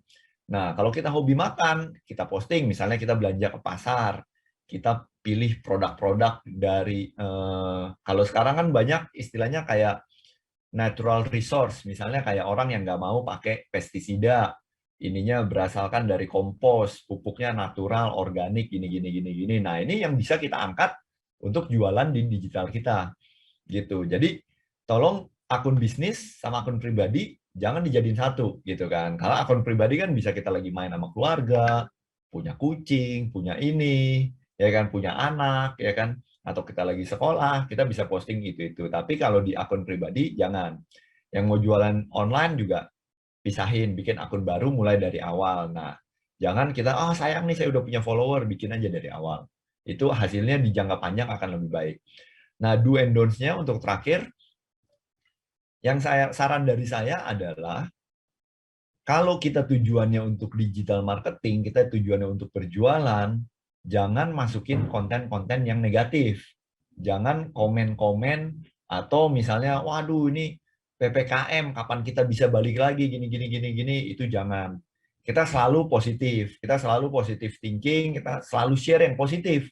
Karena intinya adalah, kita mau jualan untuk mengambil market orang-orang yang lagi stres nih, gitu ya kan. Orang-orang yang lagi pusing, semua kondisi, ini COVID, gini, ini itu jangan dibahas. Kita bahas tentang, liburan, makan enak, ini, supaya mereka itu lebih tertarik ngelihat kita. Bukan mereka jadi lebih pusing, mereka lebih stres. Kenapa gue baca sosial media saya jadi lebih stres ya. Nah, kayak gini-gini. Jadi tolong teman-teman juga bedain supaya tidak terjadi hal-hal yang orang malahan jadi benci kita gitu kan. Apalagi bahas soal sara politik. Nah, itu kan lagi rame tuh sekarang tuh. Ya kan kayak gitu-gitu tolong hindarin gitu. Nah, ini contoh-contoh dari foto-foto saya yang ada di akun saya. Nah, ini kalian bisa lihat-lihat, bisa mungkin dicontoh gitu. Kita bisa amati, kemudian kita tiru gitu. Mana yang bisa diakomodasikan, bisa dipakai di daerah kita atau buat bisnis kita sendiri. Terima kasih banyak atas waktu dan perhatiannya. Mungkin kalau ada pertanyaannya boleh diketik di kolom chat. Nanti kalau ada kesempatan akan saya balas. Atau misalnya ini bisa langsung kontak saya pribadi ke akun Instagram saya. Oke, sekian aja presentasi dari saya. Saya kembalikan ke moderator. Terima kasih banyak Kak Audita yang sudah memberikan tipsnya cara membranding usahanya gitu ya, promo usahanya tuh bagaimana. Walaupun tadi Kak Audita cerita bahwa ini tuh sebenarnya apa namanya, lingkupnya kecil gitu ya, wilayahnya tuh kecil, tapi untuk memanfaatkan sosial media pada akhirnya banyak sekali di seluruh penjuru mengetahui di tempatnya Kak Audita ini. Wah, keren banget ya. Silakan yang masih ingin bertanya kepada Kak Audita, memberikan pertanyaannya di kolom chat. Jangan lupa dengan formatnya ditujukan kepada siapa ya pertanyaannya. Masih ada hadiah yang menanti tentunya untuk kalian semua, dan kita masuk ke materi yang terakhir di sini. Akan dibawakan oleh Kak Wardatun dengan pelecehan seksual di dunia maya. Kak Wardatun bagaimana dengan materinya? Sudah siapkah?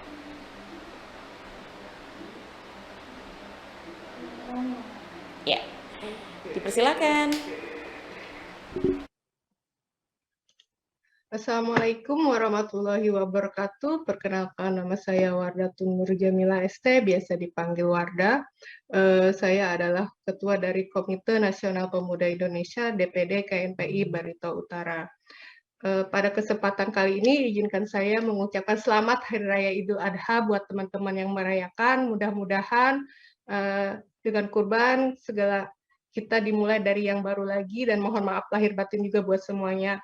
Mudah-mudahan masih semangat nih mendengarkan materi kita pada hari ini. Pada kesempatan kali ini juga saya akan membahas tentang sexual harassment atau pelecehan seksual di dunia digital. Ya, kita langsung saja ya.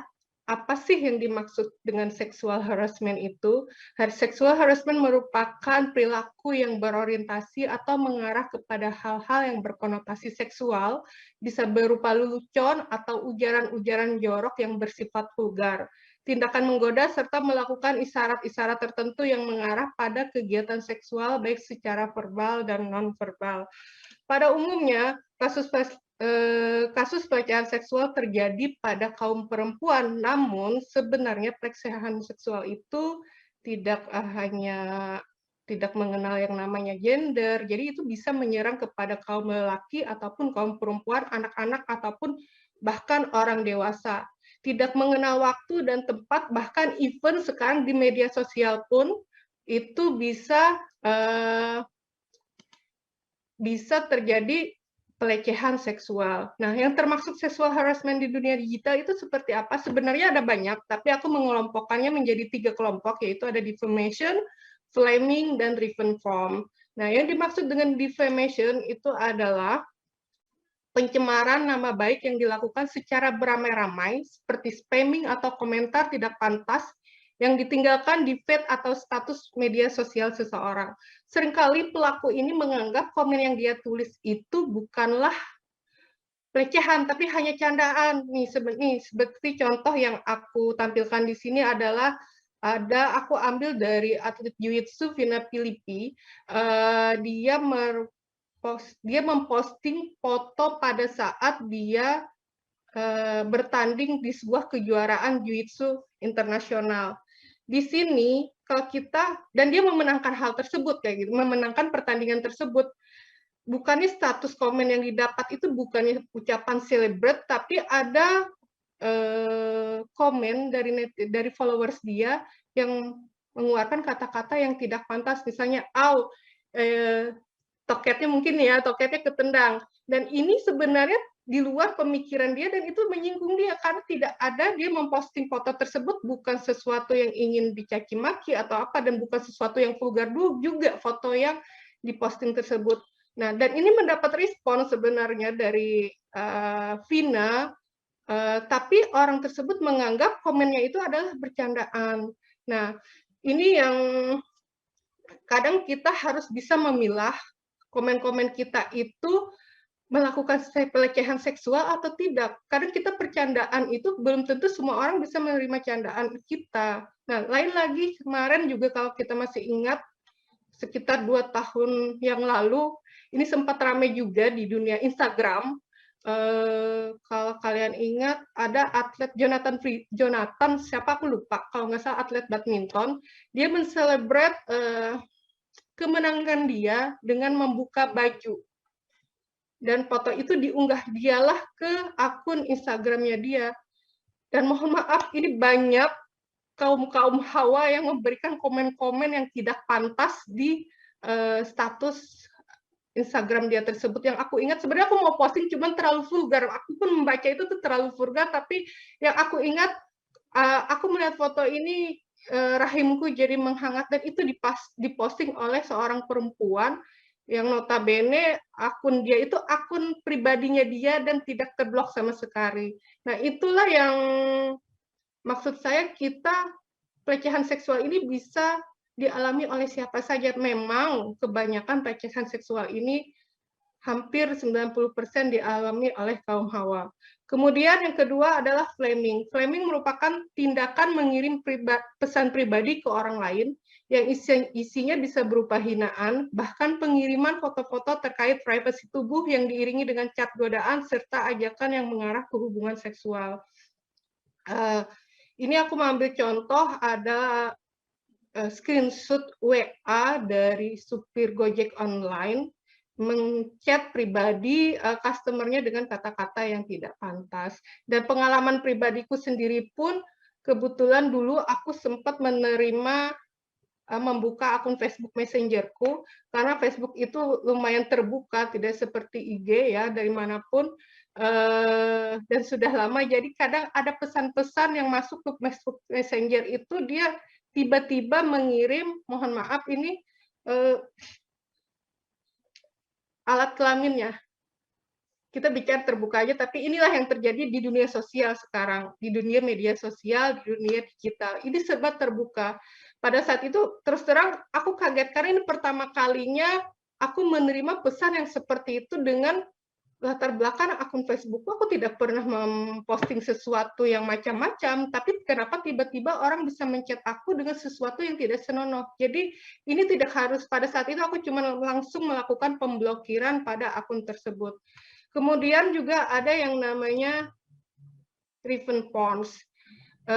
Revenge porn ini merupakan tindakan mengumbar foto atau video erotis seksual eksplisit orang lain tanpa persetujuan yang diunggah di internet dan atau di media sosial.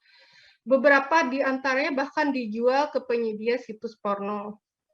Aksi ini dilakukan atas dasar balas dendam atau tidak jarang pula digunakan untuk melakukan pemerasan dengan mengancam.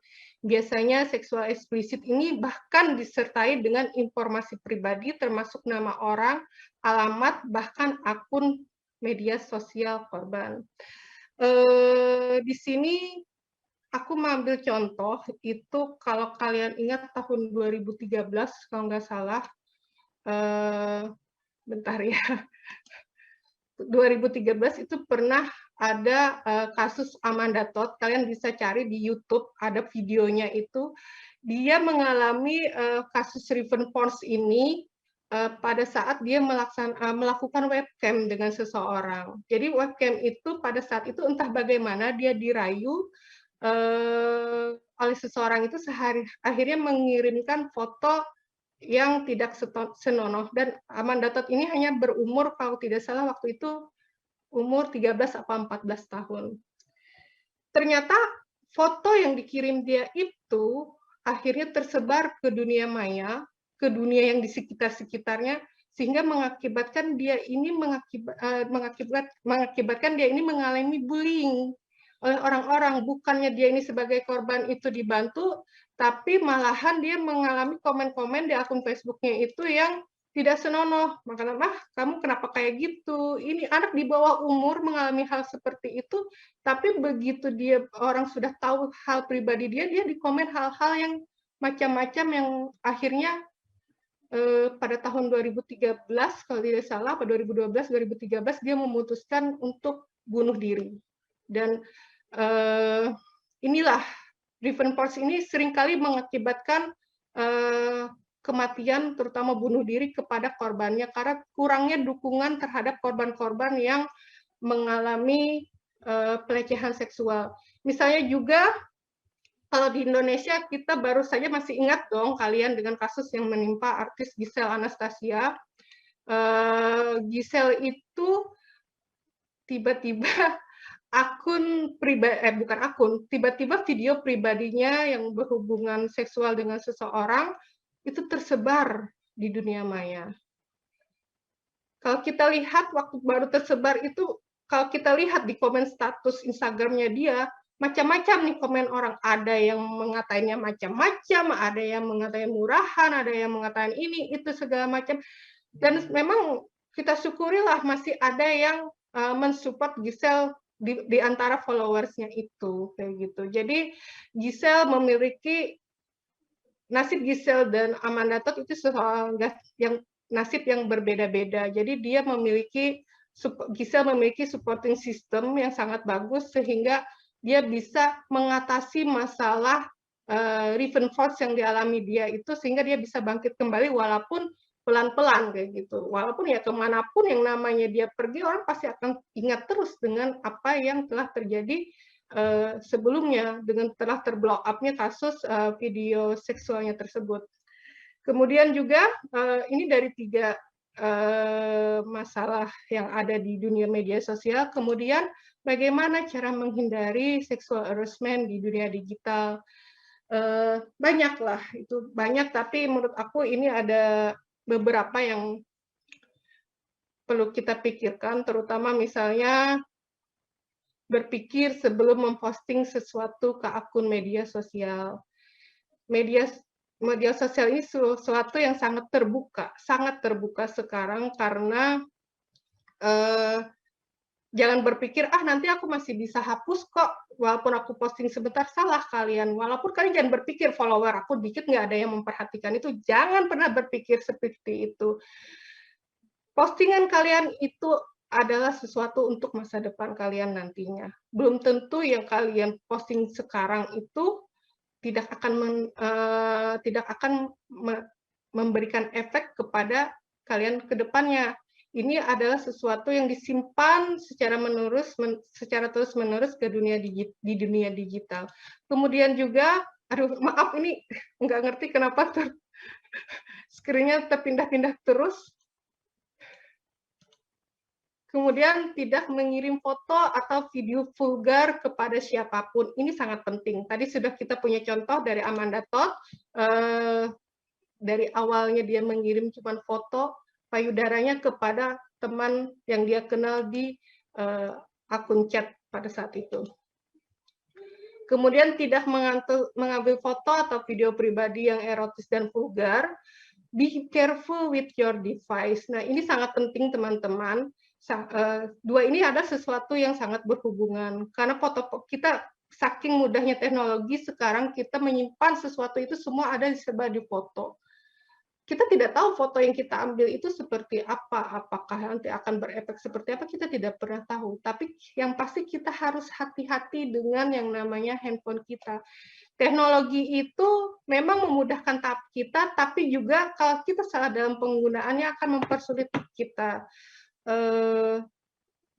Be careful with your device, jangan meminjamkan handphone kalian dengan siapapun tanpa sepengetahuan kalian. Atau istilahnya jangan meminjamkan HP lah. Aku pernah punya pengalaman teman, dia ada teman meminjam handphonenya dengan kurun waktu yang lumayan lama waktu itu. Entah apa yang dibuka sama dia, kita tidak tahu karena itu lumayan lama, saking dia percayanya dengan temannya itu. Ternyata di dalam handphonenya itu ada foto dia lagi sama pasangannya seperti apalah, aku kurang ngeh juga waktu itu. Dan foto itu di-share oleh temannya, dikirim via Bluetooth ke temannya, ke handphone temannya tersebut.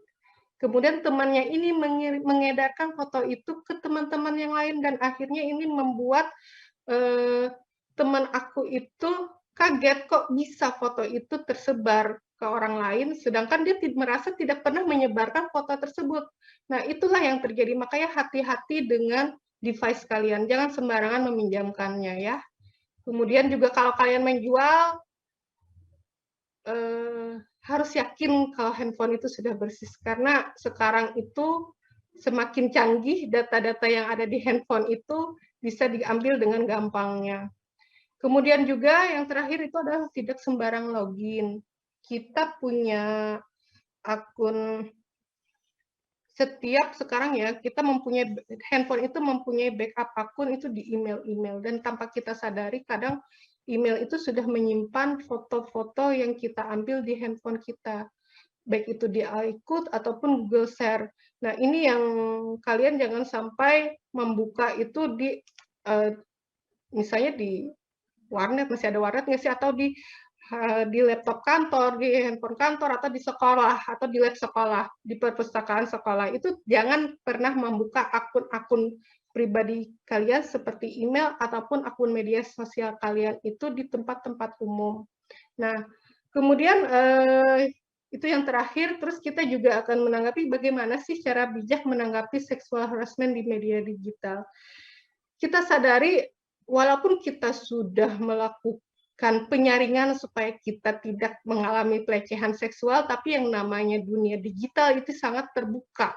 Siapapun bisa masuk, siapapun bisa melakukan pelecehan seksual terhadap kita, tergantung bagaimana kita menanggapinya.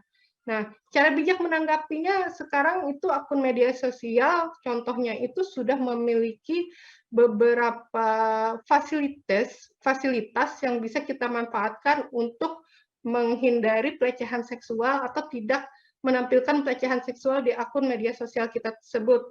Misalnya aja manfaatkan fitur filter dan report. Ini filter itu bagaimana cara kita memfilter kata-kata yang tidak ingin kita tampilkan di komen-komen status kita. Ini dan juga kita bisa membatasi seberapa banyak komen-komen yang bisa masuk di tempat kita. Kemudian report, ini bisa kita lakukan memang walaupun report itu kita report, dan itu cuma satu orang yang nge-report, tapi dan belum tentu langsung bisa ditutup oleh media sosial, server media sosial, tapi ini sangat berpengaruh, karena dengan report ini kita bisa paling tidak mengurangi kegiatan dari akun media sosial tersebut. Kemudian simpan screenshot sebagai bukti, ini juga sangat penting apabila kalian sudah mendapat komen atau yang seperti tadi yang dialami oleh Vina tadi, dia langsung men-screenshot komen-komen tersebut sebelum dihapus oleh yang memberikan komen tersebut. Nah, dan itu harus sebagai bukti kita nantinya apabila memang kalau kita sudah mengalami gangguan yang sudah kita tidak tahanin, kayak gitulah. Kemudian juga beri tindakan tegas. Sekarang memang hukum Indonesia itu, di Indonesia ini ada undang-undang untuk pelecehan seksual ini pada Undang-Undang Nomor 44 Tahun 2008 tentang pornografi dan Undang-Undang ITE tahun 2016. Tapi memang kita ketahui belum ada tindakan ini yang betul-betul melindungi bagaimana pelecehan seksual di Indonesia. Jadi beri tindakan tegas ini memang kita cuma bisa memblow up siapa yang melakukan akun Instagram, melakukan pelecehan seksual di akun Instagram kita dengan share-share, tapi malah ini sebenarnya yang paling efektif menurut saya dibandingkan kita melakukan ke pengadilan segala macam. Belum tentu ini luas, belum tentu ini bisa kita selesaikan secara perdata, tapi malahan ini secara pidana, tapi ini beri tindakan tegas ini supaya orang itu bisa melakukan efek jera dan kita memblow up. Dan yang pasti kita ingat memang kita harus mempunyai bukti yang sangat kuat, jangan sampai kita malah menyebarkan hoax kalau orang itu melakukan pelecehan seksual terhadap kita. terus laporkan dan cari bantuan. Ini yang sangat penting buat kalian yang mengalami pelecehan seksual, jangan sampai diam. Laporkan dan cari bantuan karena kita tidak tahu apa yang terjadi dengan diri kita. Kadang ini membuat masing-masing personal orang itu berbeda-beda bagaimana cara menanggapinya. Kesimpulan yang kita dapat dari hari ini, semakin berkembangnya teknologi di era digital tidak hanya selalu mendapat dampak positif, itu pasti sudah jelas ada dampak positif dan negatif dengan berkembangnya teknologi. Kita sebagai generasi milenial harus bijak dalam menggunakan yang namanya media digital, terutama dalam bermedia sosial. Stop pelecehan seksual dimulai dari diri kita sendiri dan orang terdekat kita, serta lindungilah korban dan jangan pernah melakukan victim blaming atau menyalahkan korban pelecehan seksual, karena mereka adalah korban yang harus kita lindungi. Akhir kata, saya mengucapkan terima kasih atas teman-teman yang berpartisipasi pada hari ini. Kalau memang ada pertanyaan bisa di-share nanti di chat. Mudah-mudahan bisa saya jawab semuanya. Billahi taufiq wal hidayah. Wassalamualaikum warahmatullahi wabarakatuh. Terima kasih. Waalaikumsalam warahmatullahi wabarakatuh. Terima kasih banyak Kak Wardatun. Ya, ditunggu untuk pertanyaan Kak Wardatun. Tapi saat ini saya ingin membacakan pertanyaan yang pertama ini untuk Kak Heksa. Ini dari Kak Siti Aulia yang bertanya, sekarang saya banyak melihat anak-anak ketika mereka menangis, mereka minta handphone, Kak. Nah, bagaimana tanggapannya Kak Hesa dan berikan solusi? Ya, oke. Simpel aja sebetulnya ya. Untuk para orang tua, memang agak berat ya. Karena masalah di sini adalah masalah tega atau tidak tega tuh ya. Jadi kalau menurut saya ini ya kita nggak tahu ke depannya. Cuman sampai saat ini berhasil. Jadi ketika anak saya nangis untuk minta handphone, yang pasti saya tidak akan memberikannya. Yang saya tahu anak nangis nggak mungkin sampai 12 jam dia nangis kan. Yang penting kita sabar untuk mendengarin anak itu nangis sampai dia selesai.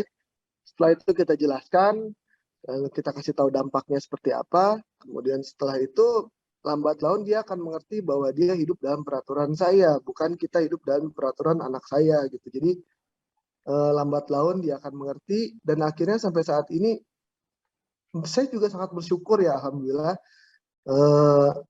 anak saya nggak terlalu edik sama handphone gitu. Justru dia tidak tertarik gitu. Walaupun di dalamnya saya sempat iseng-iseng masukin aja yang di YouTube lah apa segala macam yang membuat dia terus nonton, tapi dia cuma udah gitu.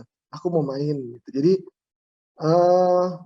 dia harus tahu lah intinya siapa yang punya peraturan gitu.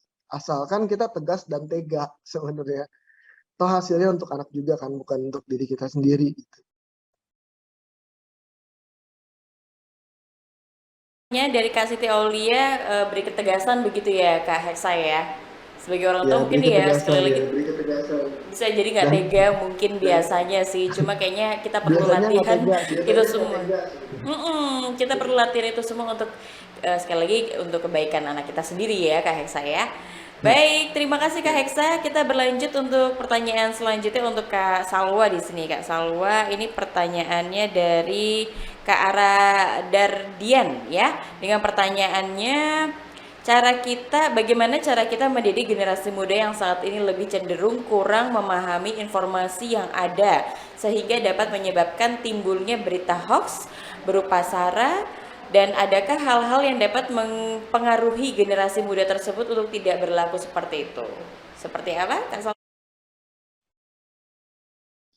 Baik, kayaknya kalau dari pertanyaannya, gimana cara mendidik generasi muda? Semua ini sebenarnya kita bermula dari lingkungan terkecil, yaitu dari peran orang tua, tadi sudah saya ada jelaskan. Kemudian peran pendidikan formal melalui sekolah-sekolah, juga di situ pastinya sudah ditanamkan. Tapi pasti tidak semudah dan sesimpel itu dalam prakteknya. Dan di sini kita harus lebih proaktif karena kita sebagai mungkin kalau di sini posisinya kita sebagai orang tua atau mungkin yang lebih dewasa dibandingkan orang yang ingin kita berikan pengertian, kita berusaha untuk mendekatinya dengan lebih mengedepankan yang namanya ada rasa empati dan juga simpati. Kemudian kita berusaha untuk berkomunikasi dengan baik nih, sesuai dengan usia yang kita ingin kasih tahu, misalnya anak-anak atau remaja. Kemudian kita juga berusaha untuk jangan kayak membanding-bandingkan kalau bisa. Karena ini pengalaman saya sendiri ya, sebagai seseorang yang baru saja memasuki masa-masa remaja juga, di mana kadang kita berusaha untuk membandingkan dengan zaman dulu, padahal jangan seperti itu kalau bisa. Konsepnya adalah di mana kita memberikan empati, mengedepankan rasa simpati, membuat kita anak tersebut rileks terlebih dahulu untuk mendengarkan saran dari kita. Kemudian nanti ketika dia sudah siap untuk menerima apa yang ingin kita sampaikan, silakan untuk berkomunikasi dengan lebih baik, dengan lebih terbuka. Kemudian jangan berusaha untuk menjudge dia, tapi kita berusaha untuk memberitahukan bahwa ada plus minus dari sosmed ini. Apa sih misalnya minusnya? Misalnya sekarang ini udah ada tangkapan layar atau screenshot nih. Jadi kalau misalkan kamu mau ngirim yang macam-macam atau gimana-gimana, bisa dengan mudah nih orang meneruskan ke orang lainnya. Jadi itu adalah mungkin salah satu contoh bagi kita untuk mengajarkan dan memberitahukan secara langsung ada kekurangan yang harus ada kekurangan dari sosmed ini, dan cara dari etika bersosmed kita yang harus kita perhatikan. Jadi pelan-pelan sebenarnya dari orang tua, yang pasti keluarga dari lingkungan terkecil, kita sendiri, mungkin untuk yang usia sebaya kita berikan pengertian kepada teman kita, tapi jangan berusaha menggurui, tapi berusaha sharing-sharing santai, kemudian kita beritahukan mungkin ada kasus-kasus tertentu yang bisa jadi pelajaran bagi kita bersama gitu. Mungkin begitu. Itu jawabannya, semoga terjawab ya untuk ke arah di Sumsel. Terima kasih banyak sekali lagi Kak Salwa ya. Kita beranjak ke pertanyaan selanjutnya di sini untuk Kak Audita. Ini dari Kak Siti Aulia lagi. Pertanyaannya, apa sih memotivasi kakak untuk mengembangkan bisnis akomodasi Omah Gili ini? Dan menurut kakak apa hal yang perlu dipersiapkan pertama kali untuk berbisnis akomodasi? Dan juga menurut kakak apa tantangan terbesar dalam bisnis akomodasi ini? Oke, makasih banyak nih pertanyaannya. Jadi untuk kenapa? Karena saya sih berpikir bahwa Indonesia ini punya banyak daerah-daerah dan tempat-tempat yang keren-keren banget gitu kan, dan belum banyak dieksplor gitu. Nah, kalau di Gili terutama itu rata-rata bisnisnya dimiliki oleh bule gitu. Nah, kita kan juga sebagai manusia Indonesia juga pengen berprestasi juga kan. Nah, itu yang salah satu yang pengen men-challenge saya gitu, dan dari situ saya banyak ngundang teman-teman yang akhirnya banyak teman-teman Indonesia yang juga datang ke Gili yang mereka ujung-ujungannya juga menikmati banget gitu ya kan. Cuman sebelum ini mereka nggak tahu gitu. Nah, terus apa yang perlu disiapkan? Ya nomor satu sih mental gitu kan. Mental, kita siap mental nggak nih buka bisnis gitu kan. Karena begitu buka bisnis, ya yang udah pasti itu akan menjadi tanggung jawab kita seumur hidup lah kasarnya. Kemudian juga siap nggak, terutama kayak bisnis akomodasi yang di Omah Gili, itu kemungkinan yang saya alami adalah 2-3 tahun pertama ya nggak ada apa-apa gitu kan, karena kita kan harus terus promosi gitu. Nah, jadi itu juga yang jadi kita perlu banyak mental gitu ya kan, selain juga duit dan modal yang cukup, cuman harus mental bahwa wah ini nggak bisa, ya kasarnya kita nggak bisa kayak beli sekarang besok udah laku gitu kan. Kita bikin akomodasi sekarang juga belum tentu besok ada yang laku, karena orang-orang ini kan masih planning, kita share foto gitu-gitu, nah keluar dia, oh keren nih, keren, besok kita kesini. Nah seperti itu. Jadi kalau buat saya sih, buat teman-teman di Barito ya intinya adalah kita yakin aja bahwa barang yang kita punya ini bagus gitu, barang bagus, dan kita kerjakan dengan passion lah. Kalau kita kerjakan dengan passion, jadi kan kita nggak berasa capek kita kerja gitu kan. Jadi kalau kita bisa sampai kerja itu, oh saya kangen kerja nih, nah itu berarti kerjaan kita udah bagus nih gitu. Jadi ya gitu aja saran dari saya gitu. Semoga bisa menjawab. Terima kasih Kak Audita tadi yang sudah menjawab pertanyaan dari Kak Siti Aulia ya. Jadi pekerjaan itu harus dibarengi dengan passion lah. Walaupun belum berdampak 1-2 tahun, sepertinya kalau kita terus melakukannya dengan effort yang luar biasa, impact-nya juga nanti terhadap pekerjaan kita lebih baik begitu ya Kak Audita ya. Oke, saya mau ke pertanyaan selanjutnya untuk Kak Wardatun dari Kak Messi Novita yang bertanya bahwa Jika seorang pelaku melakukan pelecehan seksual melalui media sosial, di sini di dalam kurung WhatsApp, dengan menggoda dengan mengirimkan video pornografi melalui chat, pertanyaannya apakah si pelaku dapat dikenakan pidana? Lalu kalau korban adalah anggota institusi, sekolah, sekolah atau perusahaan begitu, maka siapakah yang berhak melaporkan kejadian tersebut? Apakah institusinya dan bagaimana cara melaporkannya? Seperti apa Kak Wardat? Oke, terima kasih buat pertanyaannya. Dengan mengirim chat ke seseorang itu sudah bisa dilaporkan sebenarnya. Tapi yang perlu kita lihat lagi adalah chat ini kan yang namanya media, sekarang yang namanya media digital, akun WhatsApp itu pun dengan sangat mudahnya dibuat oleh seseorang yang bisa saja dibuang begitu saja. Jadi tidak terdaftar, walaupun sekarang kita kalau membuat akun itu harus terdaftar dan segala macam, tapi itu tidak terdaftar. Kadang masih bisa disalahgunakan oleh pengguna pelecehan seksual. Dan juga kadang kalaupun itu dikenal, kita lebih mudah kalau misalnya yang melakukan chat itu adalah orang yang memang kita kenal, tiba-tiba dia melakukan mengirim chat-chat yang mengundang untuk melakukan hubungan seksual, atau tiba-tiba dia mengirimkan foto-foto yang tidak pantas ke WhatsApp kita. Itu bisa dengan mudah kita melaporkannya. Melaporkannya itu bagaimana caranya? Kalian tentang simpan screenshot foto-foto dan bukti-bukti yang tersebut, jangan kalian biarkan aja disimpan di foto, karena itu bisa disimpan di HP, tidak kalian foto, karena itu bisa dibuang. Make sure sebelum kalian melaporkan kalau ini adalah orang yang betul, yang biasanya orang yang betul-betul melakukan pelecehan seksual tersebut, atau jangan-jangan malah akun WhatsApp-nya ini yang seperti sering kita dapati itu malah dihack. Itu yang perlu kita selidiki terlebih dahulu sebelum kita melaporkannya. Melaporkannya itu bisa langsung ke kepolisian karena ada undang-undangnya yang memang melindungi diri kita dari pelecehan seksual tersebut. Tidak perlu institusi atau segala macam, diri kita sendirilah yang melaporkannya untuk agar bisa dapat diproses secara hukum. Begitu Kak Septi kira-kira. Mudah-mudahan menjawab ya tadi dari penanya terakhir. Nah, ini mungkin sebagai akhir juga ya, karena kita sudah di penghujung waktu. Begitu, saya ingin memberikan poin-poinnya dari berbagai macam materi yang disampaikan oleh para narasumber di sini ya. Kalau Kak Hexa tadi kita saling chatting, ngobrol aja. Memang tadi Kak Hexa memberikan pernyataan bahwa cara agar tidak kecanduan teknologi itu adalah komunikasi dalam keluarga itu yang terpenting ya, menghabiskan waktu bersama, seperti itu contohnya. Dan penggunaan bahasa gaul itu boleh saja, tapi mungkin kepada kalangan kita aja, tapi juga harus dibarengi dengan kalimat yang sopan. Nah, cara menanggapi komentar buruk, kalau versinya Kak Hexa tadi jangan terlalu ambil pusing gitu. Kalau Kak Hexa mungkin bikin plesetan, memberikan tips memasak yang enak begitu ya. Mungkin Anda yang mendengarkan ini bisa menjadi tips juga untuk kalian. Nah, sebelum berkomentar katanya harus saring dulu sebelum berkomentar. Kritik yang membangun juga butuh. Memberikan postingan yang menginspirasi dan etika bersosial media itu harus bijak berkomentar atau tidak perlu berkomentar.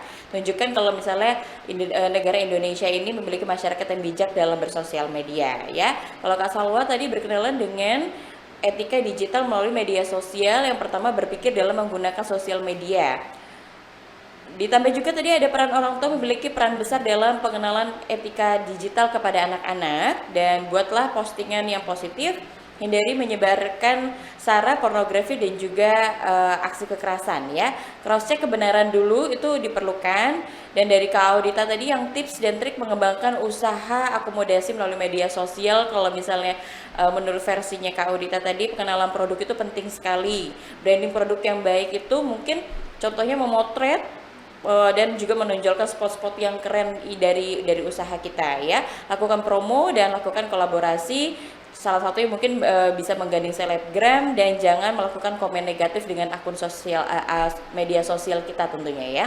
Dan ditutup tadi Kak Wardatun Kalau Dato di sini menjelaskan terkait pelecehan seksual di dunia maya, macam-macamnya itu banyak sekali, ada sexual harassment, ada flaming, ada revenge porn, ada defamation, dan lain sebagainya. Mungkin cara menanggapi sexual harassment atau gangguan seksual begitu ya di sosial media, kita bisa memanfaatkan fitur report. Kita bisa mereport akun sosial medianya dan simpan tangkapan layar. Jadi kalau misalnya ada orang yang mengirimkan video porno ataupun memberikan kalimat-kalimat yang kurang baik, tidak senonoh, boleh di screen capture gitu ya, dan juga beri tindakan tegas dan dilaporkan. Itu dia tadi. Wow, luar biasa sekali. Tadi sudah ada materi, sudah Q&A. Terus mungkin saya saat ini waktunya untuk mengumumkan para pemenang ya. Di sini saya ambil 5 dulu karena sisanya nanti kami akan masih memilih dari Instagram. Maka masih ada waktu untuk teman-teman boleh ikuti keseruan acara ini dengan memposting di Instagram ya. Jangan lupa dengan hashtagnya Makin Cakep Digital, Siberkreasi, dan juga Litikal 1198 ya. Follow dan mention @siberkreasi. Itu dia. Pemenang pertama di sini, selamat kepada Kak Messi Novitata Rigan. Selamat, Kak Messi di sini nanti akan dihubungi oleh tim panitia dari kami. Dan juga di sini Kak Siti Aulia tadi yang sudah memberikan pertanyaan yang lumayan banyak ya. Ada Kak Ara Dardian, ada Kak Fitria Syifa, dan juga Kak Reni Lestari. Sekali lagi 5 calon pemenang lainnya akan kami umumkan melalui direct message atau melalui WhatsApp. Baiklah, sudah di penghujung acara. Terima kasih banyak. Kita berfoto bersama dulu. Kita abadikan momen kali ini. Ya, walaupun kita bertatap wajah secara virtual, saya mengajak Anda untuk menyalakan kamera videonya sekarang ya. Saya lihat di sini masih ada beberapa yang belum menyalakan. Sekali lagi saya mengajak untuk menyalakan kamera videonya seluruhnya. Yuk teman-teman, boleh dinyalakan. Kita bersilaturahmi melalui aplikasi Zoom di sini. Oke, berikan senyum terbaik ya, hadap kamera. 3, 2, dan 1. Baik, sekali lagi dengan seperti ini. Posenya 3. Masih ada yang belum menyalakan ya? Oke, saya tunggu dulu. Dinyalakan dulu seluruhnya. Teman-teman, masih ada yang belum menyalakan nih? Yuk kita abadikan dulu yuk momen luar biasa ini, kita webinar kali ini. Ini walaupun jauh-jauh loh, di seluruh penjuru Indonesia ini ikut loh ya kan. Ada yang dari Jawa, ada yang dari Kalimantan, di Bali, di Lombok, seluruhnya banyak yang ikut di sini. Kita abadikan momen kali ini yang luar biasa ini dengan berfoto bersama ya. Oke, dengan pose seperti ini, berikan senyum terbaiknya 3, 2, dan 1. Luar biasa sekali, boleh kita tutup dengan tepuk tangan bersama untuk para narsum dan juga kita semuanya yang sudah turut serta begitu partisipatif sekali dalam acara webinar ini. Mudah-mudahan sekali lagi materi yang diberikan oleh narsum ini bermanfaat untuk kita semuanya dan juga dengan visi terbesar kita untuk Indonesia makin cakap digital. Akhir kata saya tidak jauh pamit undur diri. Selamat siang, sampai jumpa dan wabillahi taufiq wa hidayah. Wassalamualaikum warahmatullahi wabarakatuh.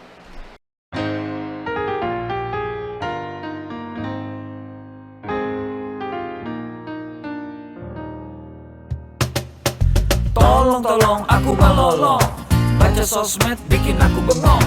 Banyak berita isinya bohong, bikin orang jadi saling menggonggong. Seperti ada niat sebar kebencian, tanpa peduli akan ada kerugian. Seperti dapat munculnya permusuhan karena tertipu jadi curigaan. Gue pernah baca hoax di sosmed yang jadi merugikan tukang trompet. Katanya trompet bisa bikin kanker, trompet sih cuma bisa bikin bibir doer. Sylvester Stallone dibilang mati, Brad Pitt juga dibilang mati, Mr. Bean, Jackie Chan juga dibilang mati. Seneng banget doain orang mati. Harusnya ada etikanya bermain sosial media. Tak bisa asal mengirim tanpa dipikirin, bisa fatal akibatnya. Bersihkanlah udara kita dari kebencian. Sebarkan saja cintamu untuk Indonesia. Wahai kepada pengguna sosmed, Mari bersatu sampai lengket. Jagalah persatuan, jangan lobet. Hati-hati banyak tukang copet. Hey, jangan sampai salah posting, bisa bikin orang jadi pusing. Cek dulu itu penting, jangan jadi cepat terpancing. Gue pernah takut salah minum, karena bahaya buat tulang sumsum. Hampir semua merek disebutkan, gara-gara itu gue kehausan. Gue tertipu isu PKI, katanya jutaan sudah dipersenjatai. Akibatnya gue keluar biaya, bikin persembunyian bawah tanah. Harusnya ada etikanya bermain sosial media. Tak bisa asal mengirim tanpa dipikirin, bisa fatal akibatnya. Bersihkanlah udara kita dari kebencian. Sebarkan saja cintamu untuk Indonesia. Bersihkanlah udara kita dari kebencian. Sebarkan saja cintamu untuk Indonesia. Bersihkanlah udara kita dari kebencian. Sebarkan saja cintamu untuk Indonesia.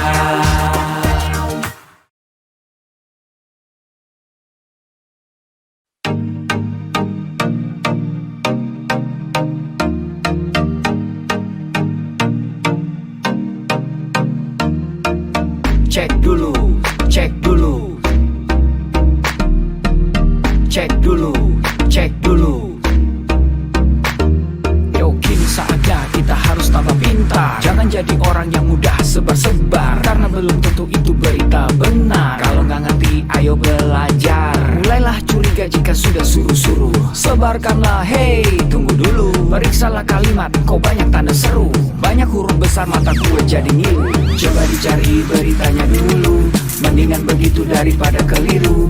Apa untungnya sebar kabar palsu, daripada nanti kamu yang malu. Cek dulu, daripada nanti kamu yang malu. Cek dulu, siapa tahu hoax. Yup. Hello.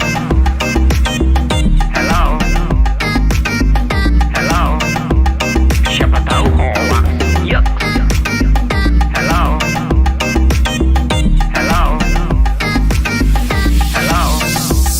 Siapa tahu hoax.